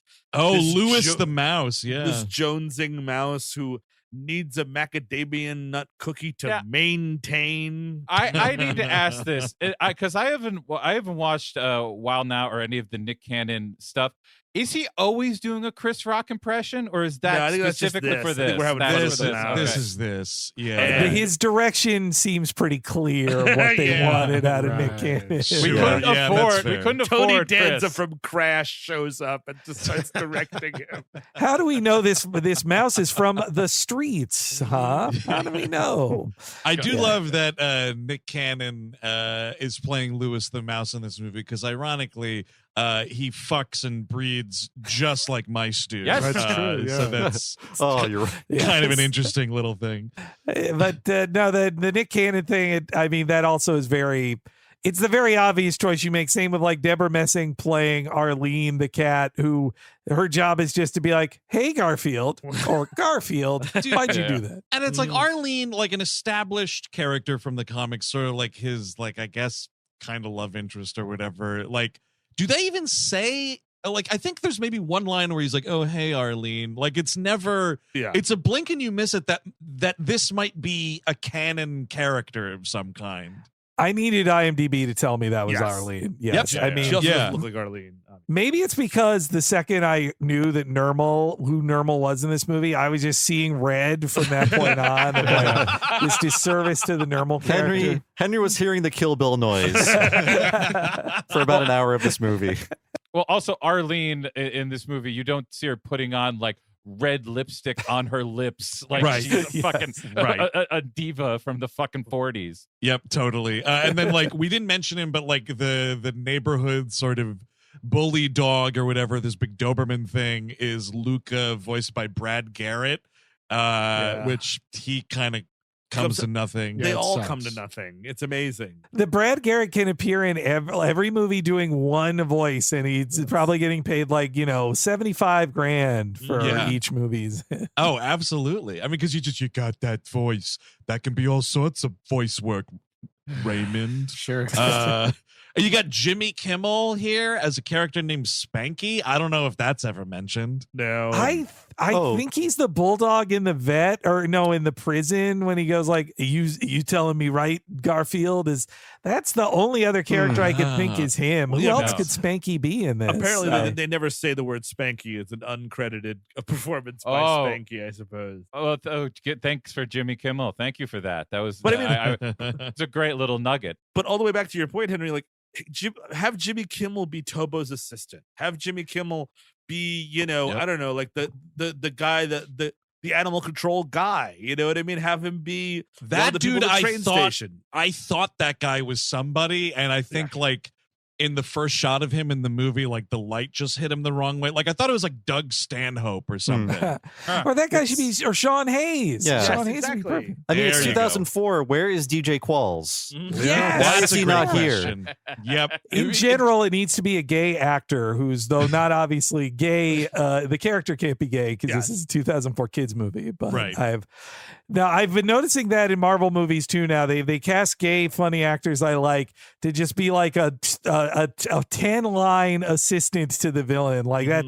That's in Guardians 3. The actor from Superstore who I really like. Who, yeah. Oh yeah.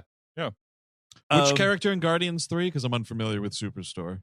Oh well, he's the heavier set sidekick to the High Evolutionary. Yeah. Okay. Yeah. Got it. So Liz shows up for their Sunday dinner date, and John Arbuckle shitting his pants because his dog's gone. Like, I totally get it, but like, fuck you, John Arbuckle, because if your lady friend shows up and you're not immediately like, date canceled, my dog has gone missing, like he's really weighing like, oh fuck, do I go out with her, what do I do? She just gave you the dog. She would understand. She would get it. She's a veterinarian. Well, she's wearing a dress from the Fuck Me store, so he's like, well, I don't know what to do here. This is a very difficult situation for me. Fuck me unlimited. That's and I like that there's tension for like 2 seconds because he's like, do I lie, do I not? He lies, and then like a minute later, he says, I can't lie to you. Actually, he's lost. And like tension over. Like it's all done. She's immediately supportive. Yes. She's just like, let's go find him. And also, not for nothing, what a great story to tell your grandchildren. Yeah, guys. totally. You know what I mean? Like our first date, me and Peepaw had to go out looking for his long dead dog, Oh, Peepaw, he was so romantic. He lied to me. And then he said he couldn't lie to me. I always remember that when I think back. And I spent my gift card at the Fuck Me Unlimited to get really sexy for my date. That's right, grandkids. Meemaw had some delicious hooters back in the day, you see. Delicious. I almost said something way worse. So wow, way worse. That's shocking. She's a very beautiful woman. All right. Yeah. I mean, on Jennifer Lovett Bra Watch, this is like Love Hewitt Bra Watch. This is a much more restrained compared to her. I Know What You Did Last Summer. Yeah, exactly. Or just it's kind of funny because I was thinking like, has she ever played? Because we're talking about how Liz needs to be like a little more salty. Has she ever played kind of more salty? I believe just 3 years prior to this. Is this right, Cabin? In 2001, she's in Heartbreakers with Sigourney Weaver and Gene Hackman. And like, she's kind of playing like a salty, like crooked kind of con artist character in that movie. So pretty like, good movie. Yeah, not too bad. Pretty good That's movie. her high watermark, I think, acting wise. I think she's really good in that. Simpsons connection there. It's directed by David Merkin, the showrunner of seasons 5 and 6. How did he fucking wind up directing that movie? It was that and Romy and Michelle, the 2 movies he directed. Both good nice movies. track record. Great nice movie. track record. And then after Heartbreakers, he's kind of in movie jail after that and doesn't really direct much after. That's too bad. Just an all-timer Gene Hackman performance in that. Just it's beautiful work. It's fucking great. And Romy and Michelle, great movie. Yeah. So great. Yeah. So they're looking it's important to say that the conclave of like shitty non-animal characters all turn on Garfield because they're like, it's kind of like the Toy Story, the plot of the original Toy Story, like you shoved you shoved Buzz out the window kind of a thing. It's like, you let Odie out, so you did that maliciously, Garfield. We all hate you. So Garfield has to go on his own and leave the cul-de-sac, which he famously says 3 or 4 times in this goddamn movie he doesn't want to do, to find Odie. And he does see Odie on TV. He tries to get John to see that. That doesn't work so well. We talked about it. But now he's on his way to the TV station to confront Stephen Tobolowsky. And this is a weird, like, he looks at the back of a cat food box. Sure. That John Arbuckle keeps right next to all his cereal. Dude, you're playing with fire. I don't know about that. My Cheerios taste like lamb today. I think that this guy secretly likes eating cat food and keeps us pretending that he doesn't. Like, oh no, I accidentally ate cat food again. Oh, Garfield, I need to turn around to check something. I had a friend growing up who straight up would just eat dog biscuits. Well, really? Yeah. Wow. Oh yeah. He'd come over to the house. We had a big. My parents had this big ass like plastic container with a screw top on it. And my dad would like go to BJ's or whatever and get the big bag. He'd dump all the treat bones in it. This motherfucker would come over to play Nintendo and he'd like just be in the kitchen. He'd take one and just eat it. It was disgusting. Was it a milk bone? Are we talking here? Not milk bone brand, but like little tiny, maybe like 3-4 inches long, kind of cookie cracker kind of shaped things. That is the negative effects of too many kids watching Turner and Hooch when they're young. It's true. Seeing Tom Hanks do that shit, You're I think totally that is right. just it poisons their brain. Is this one of these things that started as a dare and then just became normal for the guy? Like, It's entirely possible, Henry, but I wasn't there for that part. I was just there for one day. This dude in my childhood kitchen was like unscrewed the top, ate one, and put the top back on as if like nothing was weird about it. And I was like, dude, that's dog treat, right? And he's like, yeah, it wasn't one of my more favorite flavors that they have in this assortment. And I was like, you've done this before. Wow. It's just treats to me. It's all just treats to me. Maybe he's onto something. Gives you the strength of a dog, the clean teeth too. Yeah, that's how he brushed his teeth.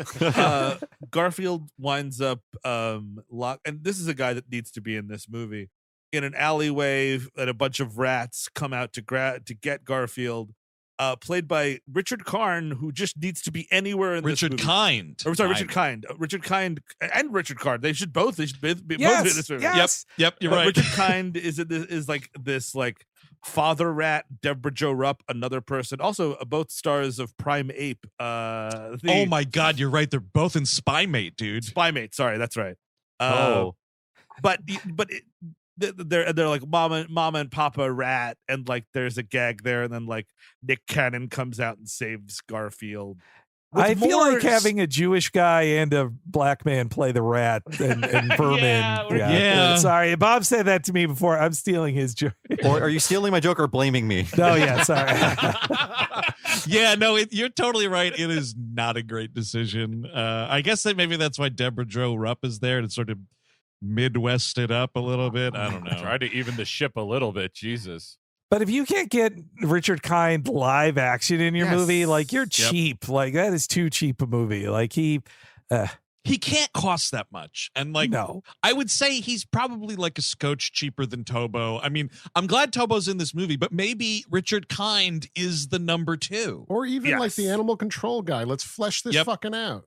You're totally right. And there's 2 animal control people, Eric, featured. So it could be Richard Kind and Debra Jo Rupp as like bumbling animal control people. Exactly. That would be something. They're like, is this really a cat? What is it? It's a big orange blob of something. The eyes are bigger than my fist. This thing is disgusting. Oh my God. Escaped from a lab or something. He ate my lunch. I put it down immediately. Well, we're putting it down immediately. We sort of skipped over it, but Garfield learning that Odie is at this TV station is because Tobo's got him on the show. Yes. Dressed up in lederhosen. Odie Schnitzel. Yes, he's calling him Odie Schnitzel, and the little dog's doing a dance or whatever.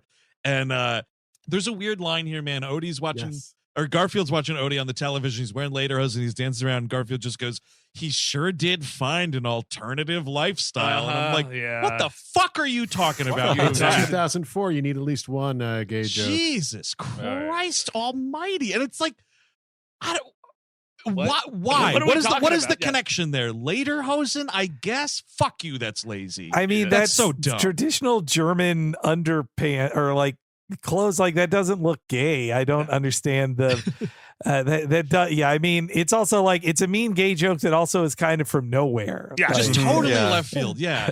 And it's also in this scene that we learn Tobo is, because again, I gotta be on Good Day New York with my stupid pet tricks.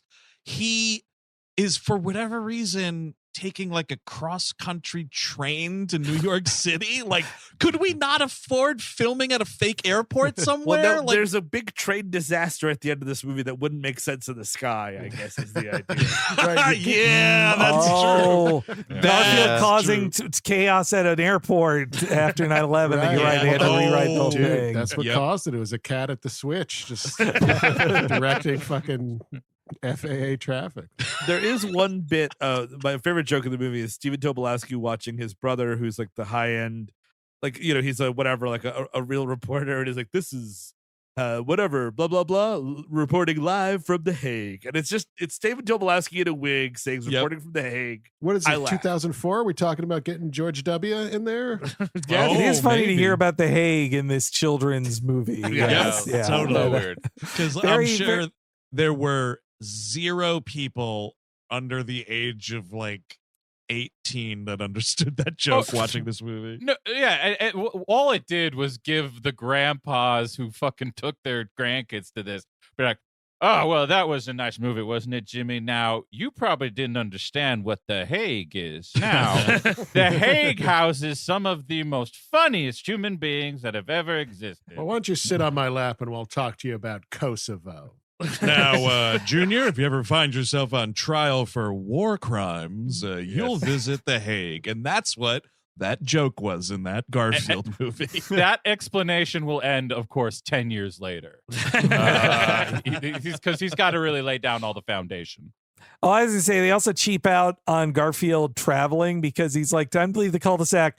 Then they cut to like the highway. It's like, are we going to see Garfield walk on the highway? Nah, he just walks onto a bus. He's like, there, now I'll just be in the city. I'm on a bus. Well, sneaks on. Yep.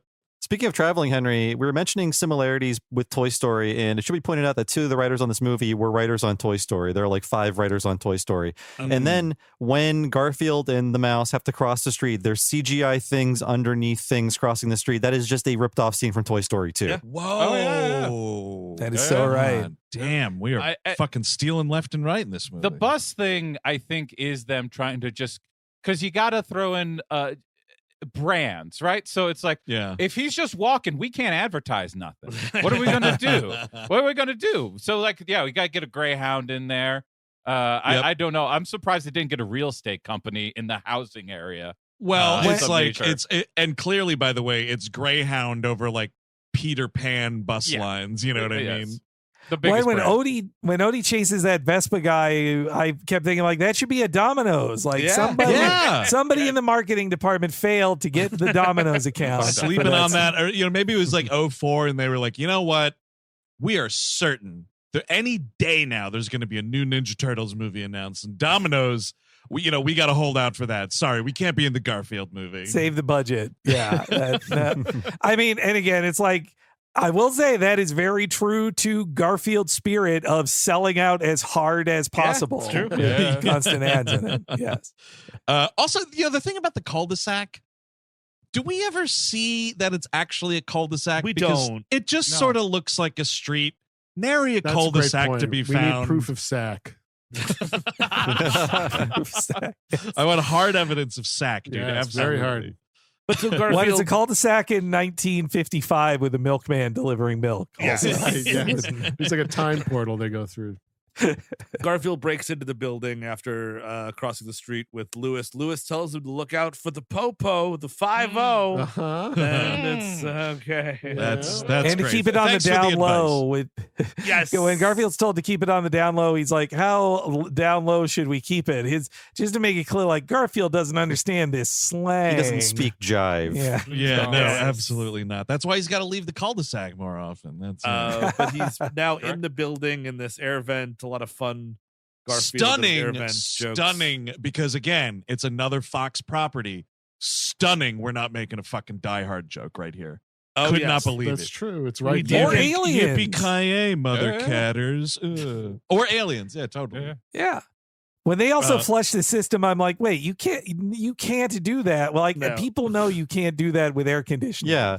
Going back to the alien thing, I feel like they were half committed, but then they thought, no one will get this. So they only just barely made the reference. Right. But when you're tracking a dot going through ducks, there's nothing else people are going to think of except for the first Alien movie. You're right. You're totally right. Yeah, but they'll get our fucking Max Cady reference. Don't worry about that. So yeah, they flush this air. It's like, oh, something's clogging the air vents. Let's flush it, I guess. And Garfield goes flying around through these vents. His face smashes through the window like that dude in Friday the 13th Part 6 in the fucking RV when Jason. I believe that dude. Or no, it's a lady. Actually, because the dude is like, Becky, what are you taking a shit or whatever? And like Jason slams this woman's face into the wall, and you see like the outside of the RV, and like her facial imprint comes out, kind of nuts. I don't think that's a direct reference, but it's what I thought of anyway. Sure. This is where the suggestion of a fart joke happens. But, right. Yeah. And he does belch. That's like he says, and that's how you know the tank is full. Like it's another like real got milk kind of gag here. Yep, totally. I almost threw up, so that's just enough lasagna for me for now. He should have said something like, oh, these delicious goldfish crackers really fill you up. That's what he should have said. If only they were flavor blasted. I'm going to need a Pepsi Blue to chug this all down. Oh, Lord, Blue Pepsi. That was a time to live through, huh?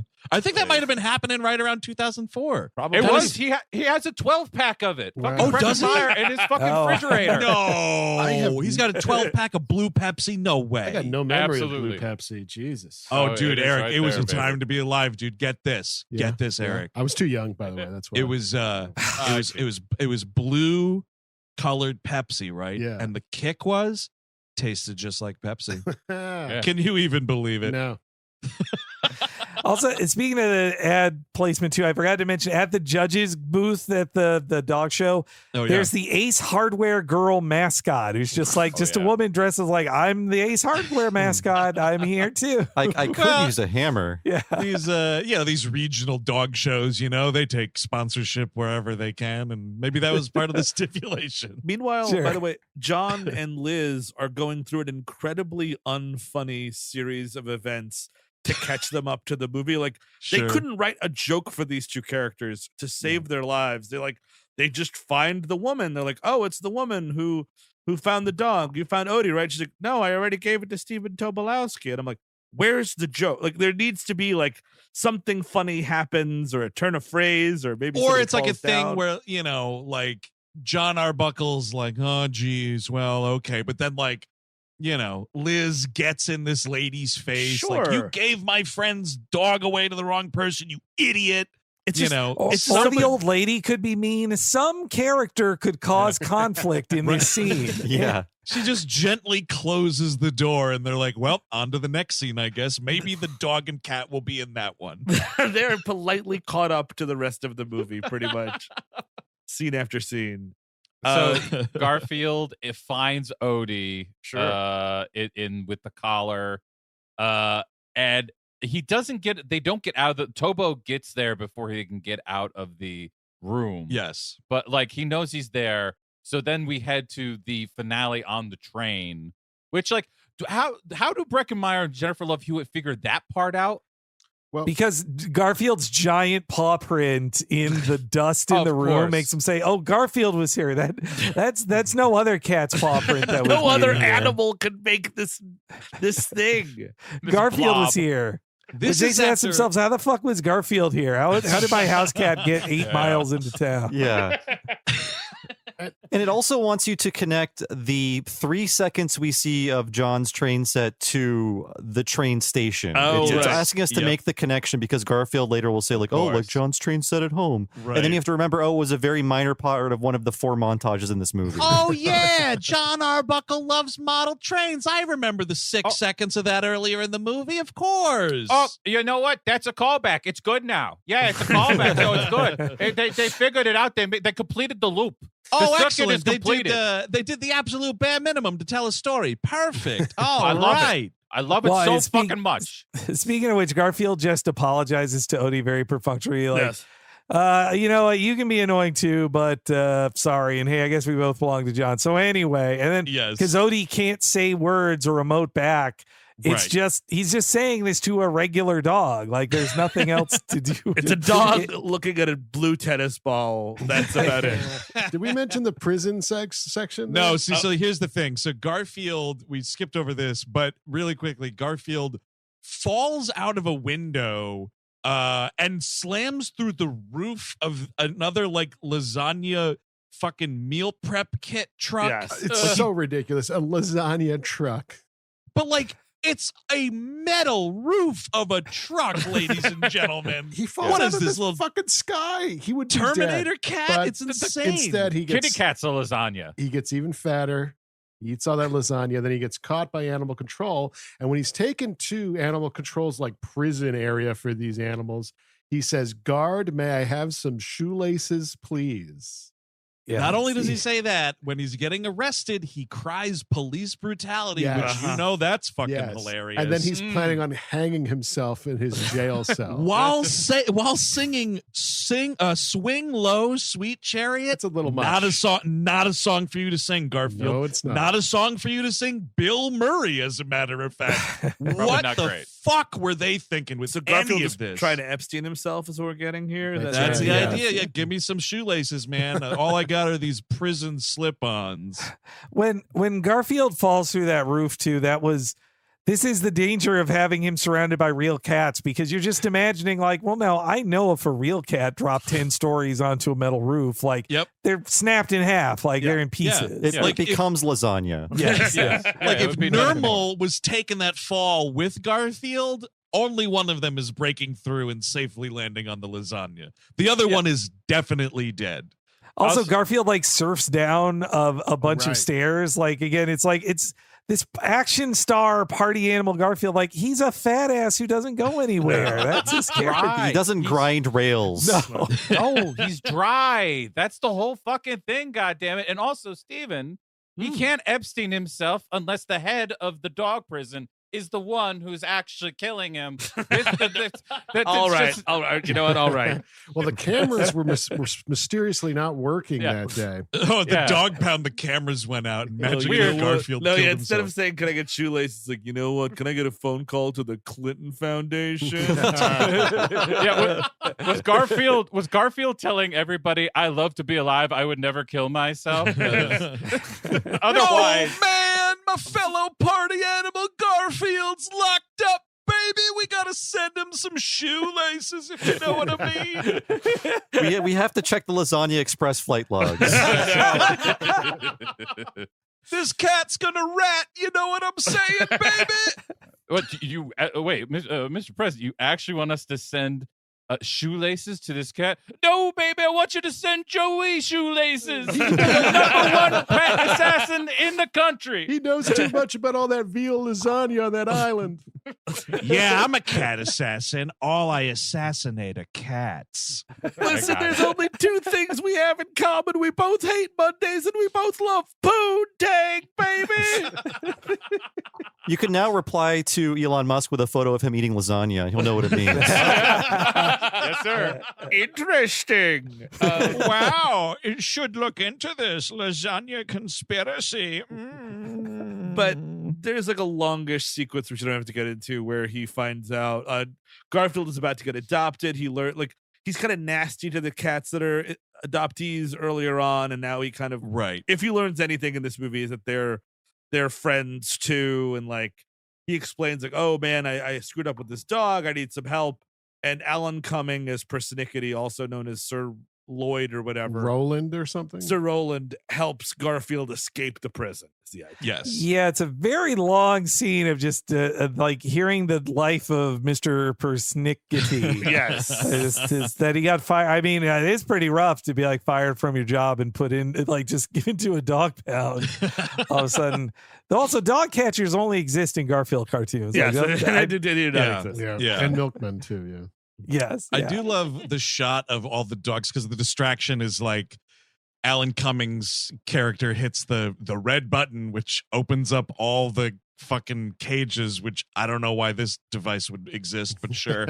And all these dogs run out, these cats run out or whatever. And the shot, it's like this overhead shot of all these dogs running out of the pound. And it just anyone see that movie White God, the Hungarian film from a few years ago, where it's like, it's a movie about like this city has a stray dog problem and the dogs like have finally had enough. It's kind of like Planet of the Apes with dogs, but they're not talking. And it's like these dogs just start killing all the human beings they come in contact with. It's fucking wild. But like so much of the movie is just menacing overhead shots of like armies of dogs running down these Hungarian side streets.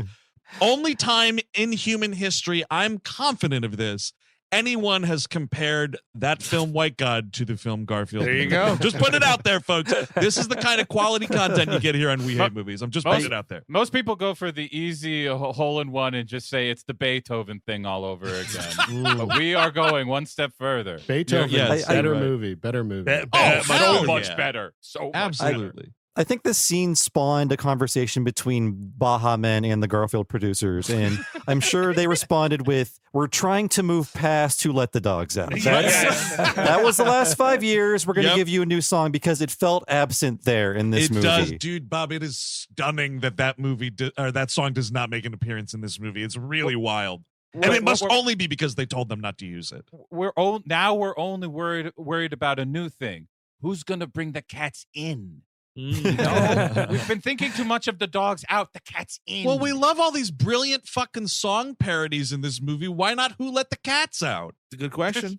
We just did a Simpsons episode where they did a parody of Who Let the Dogs Out. They're listening to Radio Disney, and it's a nicer version of Who Let the Dogs Out, which didn't need a nicer version. That's the joke. And to license the song, I think the Baha men insisted they sing it themselves and appear on The Simpsons. Oh, wow. Yeah. Good negotiation. They did. I'd have done the same thing if I were the Baha men. Of course, get to do a performance on The Simpsons. Yeah, you're very aware of your 15 minutes. So Garfield sneaks into a control room at the train station and causes almost a train disaster. I mean, my God, Mr. Glass. He thousands of lives would be done. It's the fucking airborne toxic event from White Noise. Like he is about to cause havoc in this town. It's amazing. And it's all just to it adds just 5 minutes to the movie because Garfield, that train is moving away. He's like, I can't catch a train. I'm like, it's moving pretty slow, Garfield. I give you a pretty good chance. But instead he's like, I have to make it go backwards. And I kind of like that Happy Chapman is so poor. Like he is such a low status local news guy that he's like, well, we're not taking a plane to New York City. Let's just take an 8-hour train ride. Which might actually be more expensive, right?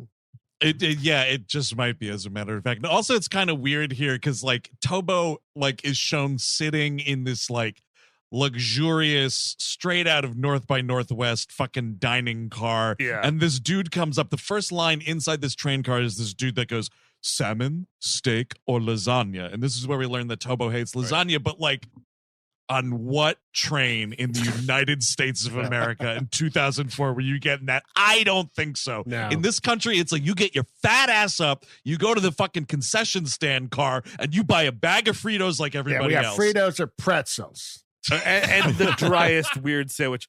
I mean, you're taking everyone's life in your hands, giving them lasagna on a moving train. I mean, you're asking for it. Salmon? I don't know, man. I don't know. Train salmon, exactly.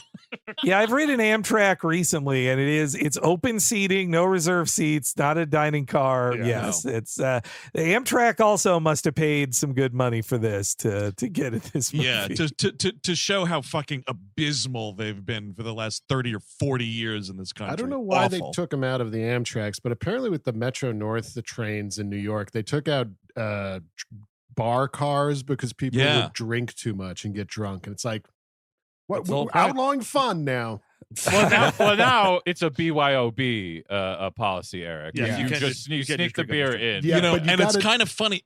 because they ditched it on the Hudson and Harlem line. Sorry, guys, this is New York centric talk now. But the two like New York only commuter rails, they got rid of them first. But Connecticut, the New Haven line, kept it for years after that. But now that's gone also. So yeah, it's all brown bagging it now. Or like sad. And actually they got rid of this shit too because of the pandemic. In Grand Central, there was always the dudes right before the track entrance where they just had the big coolers. Yes, but they got rid of that not because of the pandemic, because oh really? Some of those guys, someone involved in that was embezzling money. And then they just banned it outright, which that's right. Now You're everything totally right. You have to go to an actual store, and they're hard to come by. Some of those closed in Grand Central, and it's more expensive from those guys than it is from the cart guys. So the movie Garfield, you understand? We can talk about Bay Area trains. I got a train. Bay Area trains. Yeah, there we go. go. On the BART train, you can't drink on it. I can tell you, they closed the underground bathrooms in the station because of 9/11. They reopened last year. Well, I you didn't know, they reopened them. Wow. Bob, that's how they wanted to make sure that the terrorists didn't win. Okay. Wanted to make sure the terrorists didn't whiz. Hey. So Garfield makes almost crashes everything. Yada yada. Tobolowsky chases him to a luggage area with Odie, and this is when everything looks dark for Garfield. But all of his friends that he met inside of the prison or the animal control place from everywhere, everyone just springs, and like it's kind of a horrific scene for Tobolowsky. Dude, it is. I was really hoping he got ripped apart. I was sad when it was like cartoonish. I wanted that to be the last shot of him. I wanted him turned into lasagna, just a heaping pile. Dude, it would be awesome if it's like, because it's actually kind of funny. It's all done in like silhouette, and Garfield's like, all right, dogs, cats, and rats, go get them. And then like you see the silhouette, and all these animals descend on Tobo, and he falls down.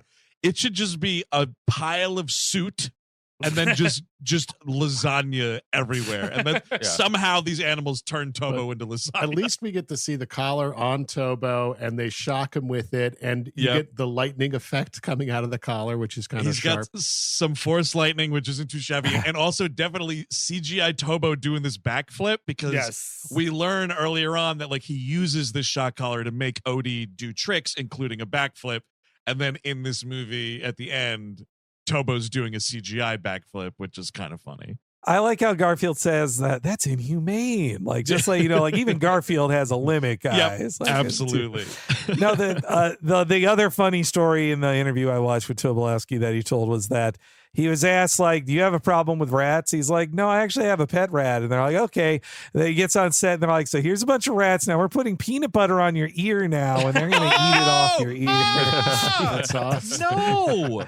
All right, wait. So that reminds me. All right, so what is worse? All right, so that story of Tobolowsky, peanut butter on the ear so rats can fucking nibble and lick you or whatever, or Daniel Stern's story about shooting the end scene of Home Alone 2 when the pigeons descend on them, and he definitely had a pigeon shit in his mouth. That's a tough one. See, that's a real Sophie's choice of horrible things animals do. Sounds New York I'm going to take the rats. I'm taking the rats. I'm going with Hollywood rats over New York. I would rat teeth on my skin. Yeah, I'd take the rats. I was just curious if anyone would take the pigeon. Steve, you taking the pigeon? No, never. I mean, that's horrific. I mean, you're going to take the rat? The rat, you know, these rats are bred, you know, they're clean, you know. Are they? Probably. I guess so. I would wager. No, here's the Hollywood pigeon, dude. We just talked about on oh Lord, what was it? Oh, our We Love Movies episode on Last Crusade about how they had to specially breed all of those rats for that scene. So it was all clean and above board. Don't think that's happening on the Garfield set. These were just whatever fucking weirdos had a bunch of rats. Yeah, you can bring them. They can be in the movie. We got to shoot this in 5 weeks. Like, yeah. I guess. How long does it take for rat babies to gestate? Oh, that long? I mean, I'm certain this all takes place at a train station, because like literally it couldn't even get like the cheapest LA airport for like 5 hours. There's no way. Yep, totally.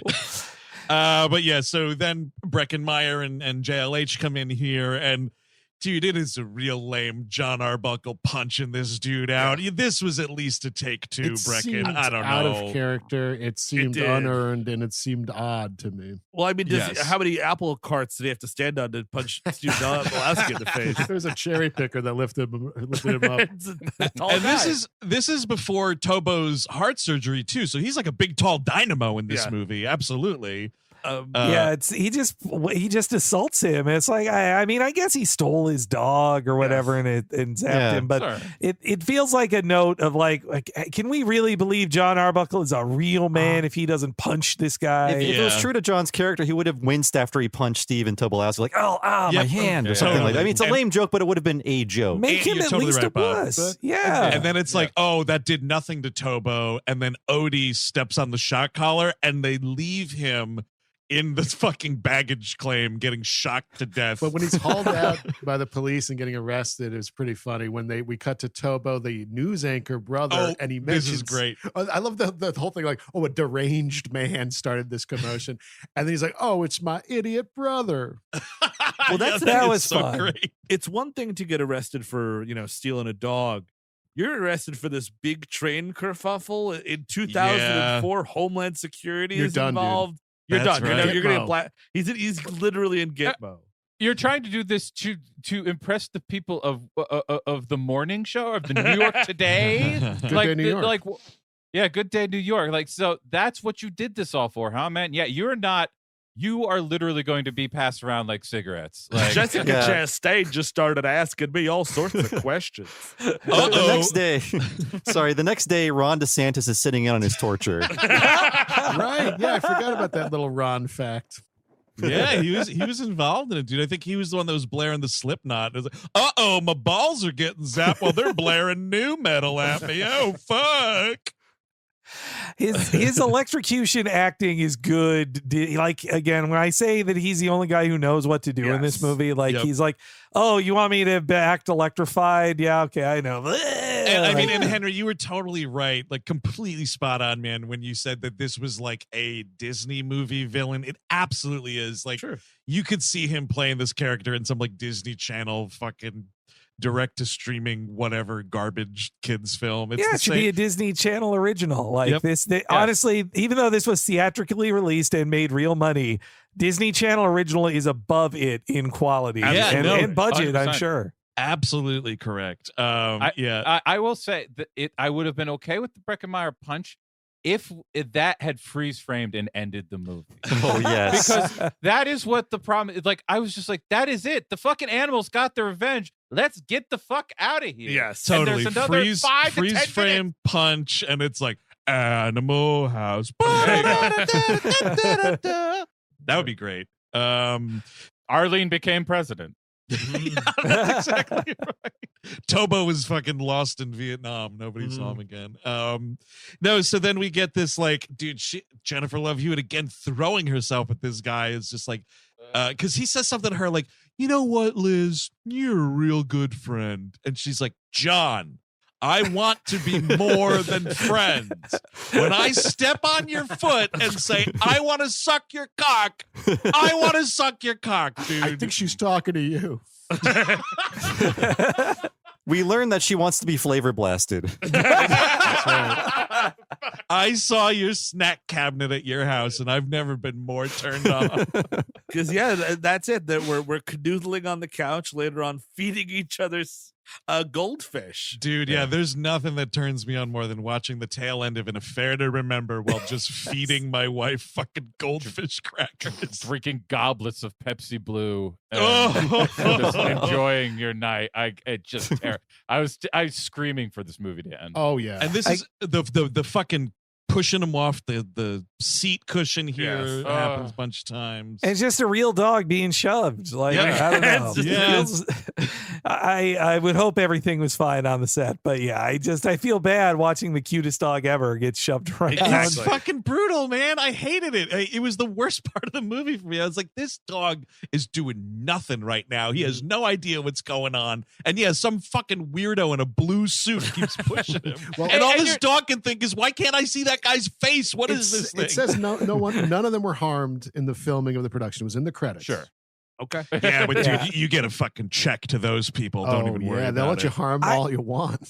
Again, I can't believe that. Like, okay, I get that Breckin Meyer probably had like a sequel clause in his contract, and he comes back like Jason Lee did in every Chipmunks movie. But like Jennifer Love Hewitt, she should not be coming back. Yeah. She is in the sequel. I couldn't believe when I looked at the cast list. I was like, no, she actually came back for this thankless nothing role. Now, but Cabin, you appear to have seen A Tale of Two Kitties. Is that correct?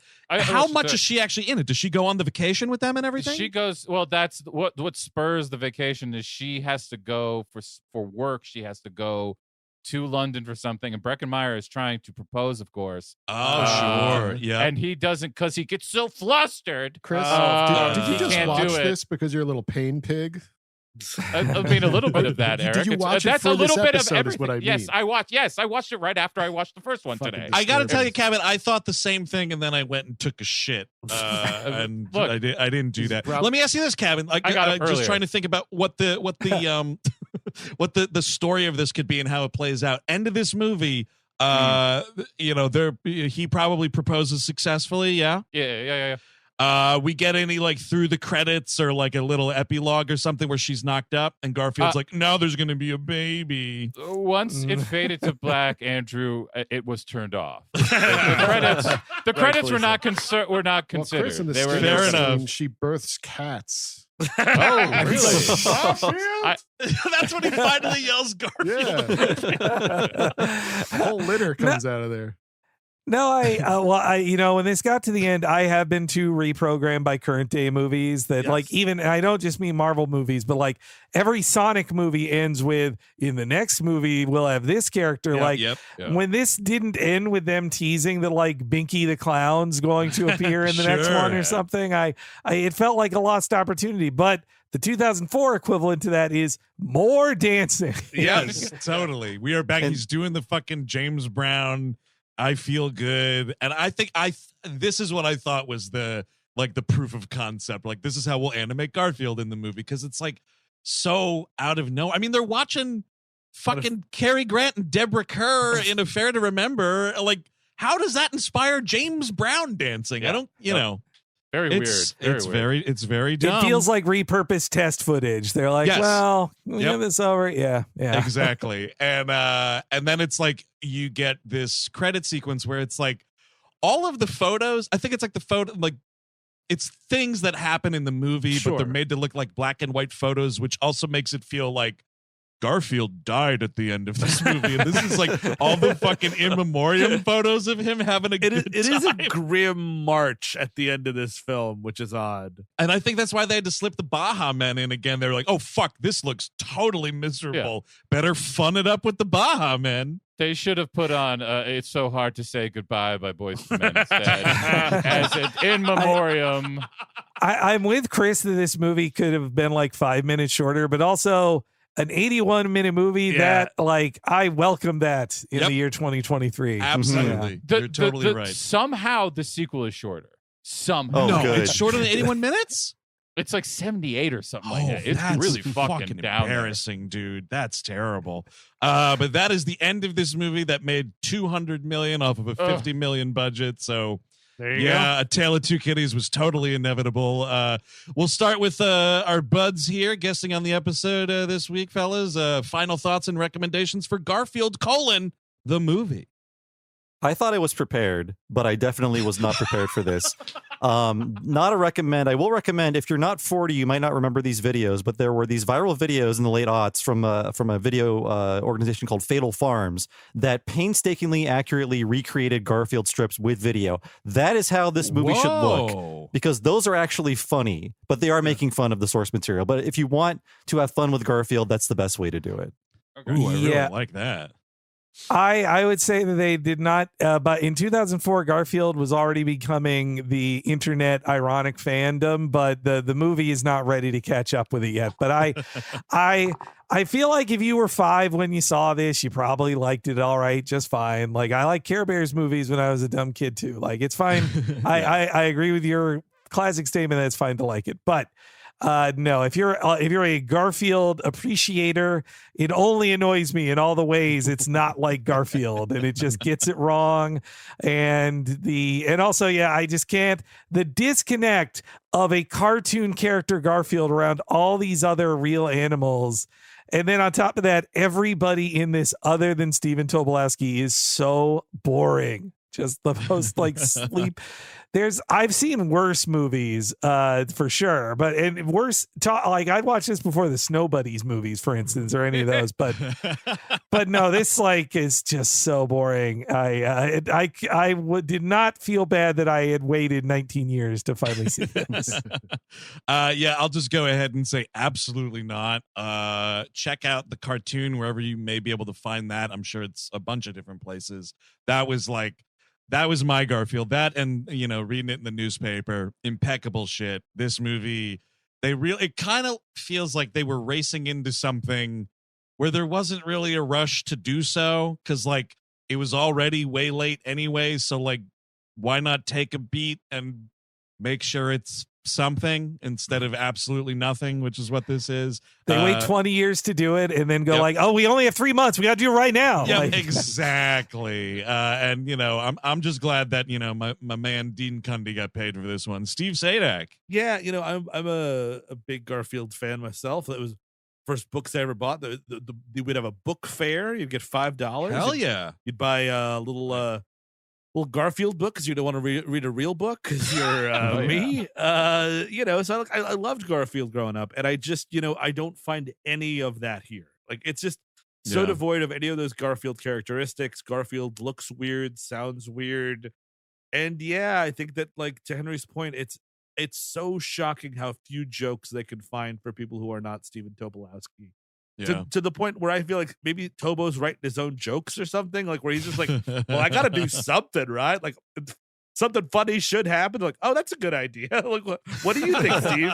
Like, because there's nothing here for anyone else other than Garfield. Those jokes aren't fantastic. So it's a big no for me. And Tobo's easy to like rewrite his own jokes because it's a person with a mouth. Like, it's harder to do that with animation. Obviously, you want to try to match that mouth as much as you can. Eric Siska. Yes, I prefer people with mouths as well to animation. So it's a no for me. Obviously, while it's only 80 minutes, and that's a blessing.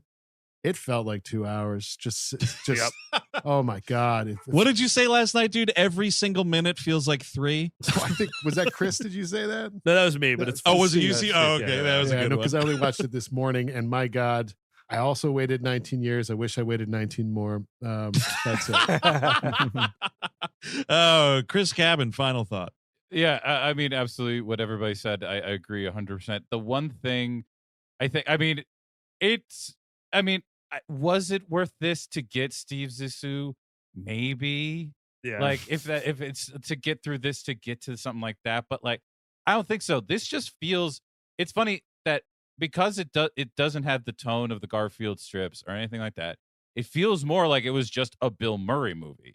Like the whole point was to just get Bill Murray's voice in your ears for as long as with a fat blob dancing around with the thing there. Soulless like cash grab.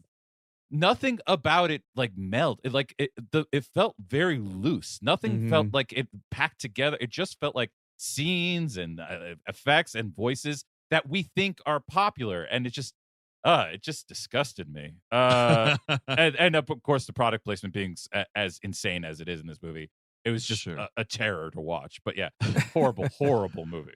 So before we all go our separate ways and chug a bunch of blue Pepsi, Bob and Henry, what do you guys got going on over on Talking Simpsons in your family of shows? Oh, sure. Yeah. Like you said, Andrew, we do Talking Simpsons. Every week we alternate between a classic and a not so classic episode. All of you wonderful, very funny guys have been on it. I think you're all in the 5 Timers Club at this point for Talking Simpsons. Right. I like that. Oh, yeah. And you can find that wherever you find podcasts. And we have a Patreon. That's at patreon.com/Talking Simpsons. We cover things like Futurama, King of the Hill, Batman the Animated Series, Mission Hill, and The Critic. And we're doing a ton of stuff on Patreon, like you guys. Yeah, and if folks like movie talk as well, which I would think if you listen to this, you do, we do our premium podcast on the Patreon is What a Cartoon Movie, where we go like 6 hours on animated feature films, like our longest one, 6.5 hours on Roger Rabbit, and we earn every minute of that. We do not, we're not fuffing about. Let me ask you this, dude, because like that is some like hardcore marathoning. Are you guys doing that in one sitting, or is it like we're going to get lunch and come back? We used to split. We used to actually do it on the same day, but now we have a hard split in the middle of it, and so it's basically like. But it is 4 hours straight. We often do 4 hours straight. Yes, yeah. That's and you get that hardcore. for one Love low it. price. I'm going to guess. That's what I like. That's what I like to hear. That's right. Just $10 a month to get the premium edition, along with the $5 stuff Bob talked about at patreon.com/Talking Simpsons. Then you can hear the previews of that on our What a Cartoon podcast feed everywhere you find podcasts, as well as where you find Talking Simpsons. There you go. Well, as always, fellas, it's always rad getting to hang with you all. Last time we were hanging, it was IRL, but virtual is still cool too. So thanks for popping on. As always, you always bring great insight into, whatever we're talking about here. That's going to do it for us, gang. If you want more We Hate Movies, of course, you can check out our Patreon, patreon.com/We Hate Movies, where this month we're a We Love Movies episode all about the OG Brian De Palma Mission Impossible. In preparation for this new one coming out. We got Once in a Lifetime that just dropped last month. If you haven't caught up with that yet, we went back to the Stalked cinematic universe, Stalked by My Doctor, A Sleepwalker's Nightmare. Yes. One of the greatest crossovers in film history. That's very true. Erica, who do we have? Big month, actually, for the Gleep Glossary, Big month for the Gleep Glossary. The soundboard is dead. And we are talking... Long live the soundboard. To celebrate our favorite geriatric movie star, who also has a movie out now, Han Solo. That's right. Yeah, it's going to be a 5-hour episode. big Yes, one on the it'll Gleep be a big Glossary. We laid down Melrose 210. Of course, that's one of our top tier shows where we go through an episode of Beverly Hills 90210 and Melrose Place. And Steve, we had a little bit of fun with that this month, did we not? We did indeed. A lot of Jim Walsh getting humiliated by Dylan Sweetness. McKay, and there's some. And Sydney, our dear friend, gets busted for prostitution. So there's a lot of stuff to talk about that. Oh, yeah. A lot of twists and turns on this episode of Melrose 210, of course. And if you haven't caught up with it, our Q2 syncable commentary for this year was, of course, Spider-Man No Way Home. So hear us talk in various shitty Huey, Dewey, and Louie-esque impressions of Tom Holland, Defoe running around there too. And I will say, yes, we bash the MCU an awful lot, and I've been seeing some stuff online, and I just got to say, listen to the fucking commentary, man, because it's not all hate. We do bring a lot of what we think are positive aspects about the film, but it ain't a great movie, and you can watch it along with us. All that and more at patreon.com/We Hate Movies. Now, Steve, say that because I understand it. The Summer Blockbuster Extravaganza continues next week on this very free feed. What are we talking about on We Hate Movies next Tuesday? To tie into our Patreon episode on Mission Impossible 1, we'll be doing Mission Impossible 2 on this. Which, relax. It's okay to like a movie. We like the movie. We're just going to have fun. We like the movie. with it, yeah. We talk about good movies, bad movies, TV, and toilet talk on this show. So, yes, John Woo's much maligned, and I will say unfairly maligned, Mission Impossible 2 coming up next week on We Hate Movies. But until then, I've been Andrew Jupin. Steven Sadak. Eric Siska. Chris Cabin. Bob Mackey. Henry Gilbert. Take it easy, folks. Bye-bye.